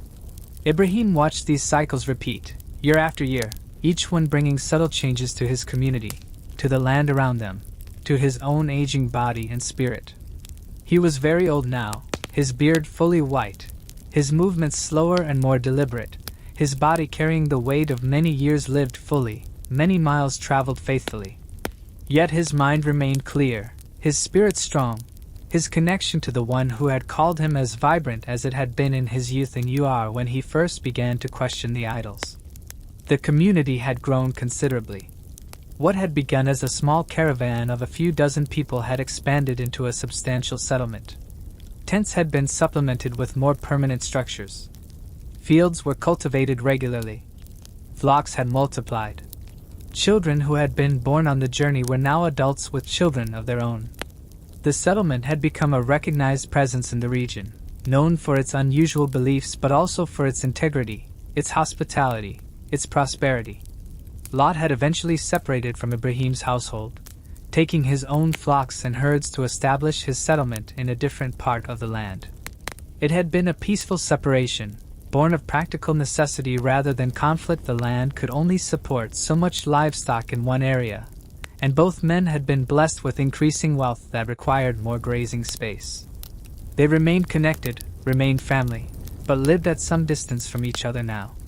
Ibrahim missed his nephew's daily presence, but he understood the necessity of the separation. This too was part of the journey, learning to release, to allow others to follow their own paths, to trust that the one who guided him also guided those who had learned from him. Sarah, his companion through all these years, all these changes, all these experiences, remained at his side. She too had aged, her hair white, her face lined with the marks of time and desert sun, yet still beautiful in Ibrahim's eyes, still precious beyond measure. They had learned to communicate almost without words, to understand each other's thoughts with a glance, to support each other through the ongoing mystery of unfulfilled promise. For the promise remained unfulfilled. They were old now, very old, well past the age when any hope of children would seem reasonable. Yet the promise had been clear, descendants as numerous as the stars, a great nation arising from Ibrahim's lineage, blessing flowing through his family to all peoples of the earth. How could this be, when he had no son, no heir, no one to carry his name and his faith forward after his death? Your breathing is so slow now, so peaceful, like the gentle rhythm of a sleeping infant. Each breath draws you deeper into rest, deeper into the warm darkness of peaceful sleep. One night, Ibrahim could not sleep. It was not unusual for the elderly to struggle with sleep, to find themselves awake in the deep hours of the night when the world was quiet and still. He rose carefully, not wanting to disturb Sarah, and went outside. The night was clear, the stars brilliant in their countless multitudes, scattered across the darkness like diamonds on black velvet. Ibrahim looked up at them as he had done so many times before, these same stars that had been part of his journey to understanding, that had taught him about the Creator's majesty and power, that had been used as a metaphor for the promise he had received. He felt a deep ache in his chest, not physical pain but spiritual longing. How long? He asked the silent stars, asked the one who had made them. How long until the promise is fulfilled? I am old now, too old to see how this can come to pass. Sarah is old, beyond the years of childbearing. Yet you promised descendants as numerous as these stars I am watching. How can this be? And then he felt that familiar presence, that sense of the divine drawing near, that communication that was deeper than words yet clearer than any speech. Do you trust me? Came the question, simple and profound. Yes, Ibrahim answered without hesitation. I trust you. I have always trusted you, from the day you first called me to leave my father's house, through all the years of journeying, through all the years of waiting. I trust you still. Then know this, the voice continued. The promise will be fulfilled. Not through any human power or possibility, not through natural means that make sense to human understanding, but through my power, my timing, my ways that are higher than your ways. Sarah will bear a son. You will have an heir. The promise will begin its fulfillment through this son who will be born to you in your old age. Ibrahim felt joy surge through him, mixed with doubt, mixed with wonder. A son? At his age? At Sarah's age? It seemed impossible, absurd even. Yet he had seen fire that did not burn, had experienced guidance that led him safely through countless dangers, had witnessed provisions that came exactly when needed. Why should this be impossible for the one who had done all those other impossible things? I believe, Ibrahim said softly to the stars, to the darkness, to the presence he could not see but could absolutely feel. I believe even though I do not understand. I trust even though it seems impossible. Let it be according to your word. He returned to the tent, his heart lighter despite his uncertainty, his spirit lifted despite his doubt. He lay down beside Sarah, and this time, sleep came easily, peacefully, accompanied by dreams of promise and fulfillment, of a future that seemed impossible yet was absolutely certain. You are drifting now, floating between waking and sleeping, held gently in that peaceful space where rest becomes complete. Let yourself go, let yourself sink into the soft darkness of sleep. In the morning, Ibrahim told Sarah what he had heard, what had been promised. She looked at him with an expression that mixed hope with skepticism, faith with realism. A son? For us? Now, in our extreme old age? She laughed, but it was not a bitter laugh, more a sound of surprised wonder at the audacity of such a promise. If the one who protected you in fire says this will happen, then I will believe it. But it is a strange promise, Ibrahim. A very strange promise indeed. The months passed. The seasons cycled through their familiar patterns.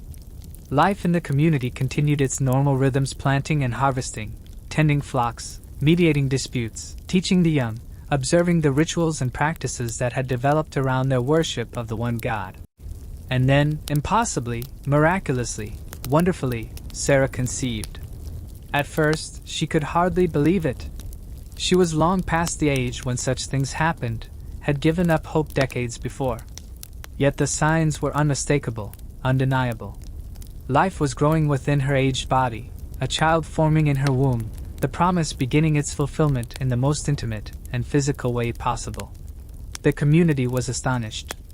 Some were joyful, seeing it as confirmation of everything Ibrahim had taught them about the power of the one God. Others were skeptical at first, wondering if it could be true, if perhaps there was some mistake or deception. But as the months passed and Sarah's condition became increasingly obvious, even the skeptics had to acknowledge that something extraordinary was happening. Sarah herself experienced a complex range of emotions: joy at the fulfillment of the promise, anxiety about the physical demands of pregnancy and childbirth at her advanced age, wonder at the miracle occurring within her own body, gratitude for this unexpected blessing after so many years of barrenness. Ibrahim cared for her tenderly, attentively, marveling at what was happening, praising the one who was faithful to his promises, preparing himself mentally and spiritually for the responsibility of fatherhood that was coming to him in his extreme old age. And then, in the fullness of time, the child was born. It was a difficult birth. Sarah's body was old, not designed for such work at such an age. There were moments when both she and the child seemed in danger, when the midwives grew worried, when Ibrahim prayed with an intensity he had rarely experienced. But finally, after hours of labor, the cries of a newborn filled the tent, and Sarah held her son in her arms, tears streaming down her weathered face, her expression one of pure joy mixed with exhausted relief. Isaac, Ibrahim said, looking at his son with wonder. We will call him Isaac, which means he laughs, because we laughed at the impossibility of his birth, yet here he is, real and alive and ours. A gift beyond measure, a promise fulfilled, a miracle we can hold in our arms. Sleep is so close now, enveloping you like warm blankets, surrounding you with peace. Your body is completely relaxed, your mind quiet and still. Let yourself rest completely. Let yourself sleep deeply. The birth of Isaac changed everything. This tiny child, born to parents who were ancient by any standard, represented not just the fulfillment of a promise but the beginning of a future that extended far beyond any single lifetime. Ibrahim looked at his son and saw generations stretching forward, children and grandchildren and great-grandchildren extending into a future he could not fully imagine, a nation that would arise from this small beginning, blessings that would flow to peoples he would never meet. The community celebrated for days. This was not just the birth of Ibrahim and Sarah's son, it was validation of everything they had believed, everything they had trusted, everything they had waited for through long years of patient faith. The one God had proven faithful again, had demonstrated his power again, had shown that nothing was impossible for him. As Isaac grew, Ibrahim poured himself into his son's education. He taught him about the one God, about the journey from Haran, about the breaking of the idols and the trial by fire, about the long journey to this land and the promise that had been given. He wanted Isaac to understand not just the facts of these events, but their meaning, their significance, their implications for how one should live and believe and trust. "You are not just my son," Ibrahim would tell the boy as they sat together watching the flocks graze, watching the sun set, watching the stars emerge. "You are the beginning of something vast, something that extends far beyond our individual lives. The one who called me from Haran, who protected me in fire, who brought us to this land, who gave you to us when all hope seemed gone, that one has purposes for you and your descendants that we can barely imagine." Isaac listened with the seriousness of a child who understands that something important is being shared, even if he cannot fully grasp all its implications. He grew strong and healthy, his presence a constant reminder of the miraculous, a living demonstration of the one's faithfulness. The years continued to pass, more slowly now, with the peaceful rhythm of a life moving toward its natural conclusion. Ibrahim knew his time was limited, that the journey that had begun in Haran so many years ago was approaching its end. But he felt no anxiety about this, no fear of death. He had lived fully, had been faithful to his calling, had seen the promise begin its fulfillment. Whatever came next, he would trust the one who had guided him through everything else. He gathered the community together one evening, wanting to share final teachings, final wisdom accumulated through a lifetime of walking with the one God. They assembled as they had so many times before, sitting in a circle, the fire burning in the center, the stars bright above them. "I am old now," Ibrahim began, his voice still strong despite his aged body. "Very old. My life is nearly complete, my journey almost done. But before I depart, I want to remind you of certain truths, certain principles that should guide you after I am gone." He paused, looking at the faces surrounding him, people he had taught, had traveled with, had led through difficulties and uncertainties, had watched grow in faith and understanding. Isaac sat nearby, his young face serious, absorbing his father's words. "First," Ibrahim continued, "remember always that there is one God, one Creator, one source of all power and truth. Do not be tempted to return to the multiplicity of gods, to the idols that I left behind in Haran. They are nothing carved wood and shaped stone given meaning only by human imagination. The one who made the heavens and the earth, who gives life and sustains it, who knows every heart and judges all actions, that one alone deserves your worship, your trust, your devotion." The people nodded, murmuring their agreement. This was the foundation of everything Ibrahim had taught them, the core truth around which all else was organized. "Second," Ibrahim said, "remember that faith is not primarily about certainty, or knowledge, or understanding. It is about trust, about continuing to believe even when circumstances seem to contradict your beliefs, about holding on to promises even when their fulfillment is delayed. I waited many years for Isaac to be born, years when fulfillment seemed impossible. But the one was faithful, and the promise came to pass. You too will face times of waiting, times of uncertainty. Hold fast to what you know to be true, even when evidence seems lacking." He looked at Sarah, sitting beside him, her hand in his, the two of them bound together by decades of shared experience, shared faith, shared trust. She smiled at him, and he smiled back, grateful beyond words for her companionship through this long and extraordinary journey. "Third," Ibrahim continued, "remember that you are part of something larger than yourselves. The one called me from Haran not just for my own sake, but for the sake of generations to come, for the sake of blessing that would flow through my descendants to all peoples. You are part of this story, this purpose, this divine plan. Live with awareness of this privilege and this responsibility. Your lives matter not just for yourselves, but for how they contribute to something vast and enduring." He paused, gathering strength, knowing he had more to say, wanting to finish what he had begun. Fourth, be people of justice and compassion.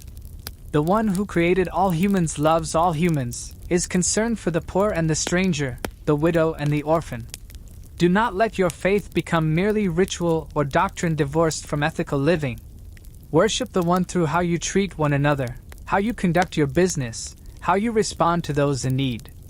This is the heart of true religion, not elaborate ceremonies, but justice, mercy, and humble walking with your God. The fire crackled, sending sparks upward into the night. The faces surrounding Ibrahim glowed in the firelight, serious and attentive, absorbing these final teachings from the man who had led them, who had taught them, who had shown them by his life what faith looked like when lived fully and faithfully. Finally, Ibrahim said, his voice softer now but no less intense, "Do not fear death. I am old, and my death is near. But I do not fear it. The one who called me from Heir, who guided me through the wilderness, who protected me in fire, who fulfilled his promises to me that one will not abandon me at the end. Death is not the end of the story, only a transition, a passage from one mode of existence to another. Trust this.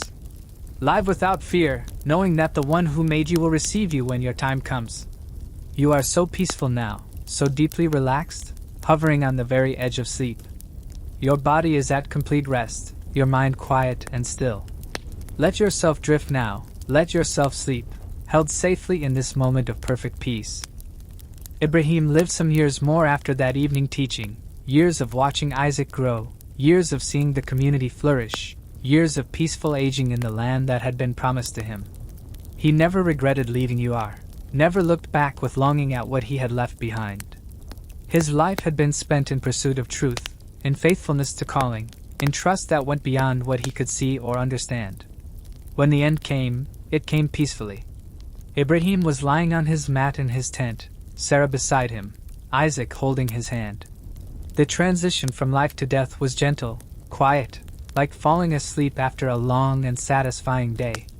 His last words were simple. "Thank you. Thank you for everything."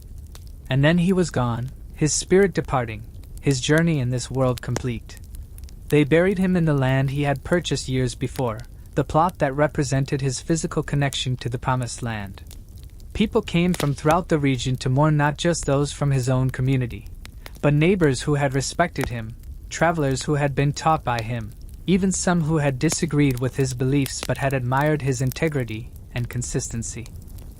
Isaac stood at the grave, tears streaming down his young face, grieving the loss of his father while also understanding that he now carried the responsibility of continuing what Ibrahim had begun.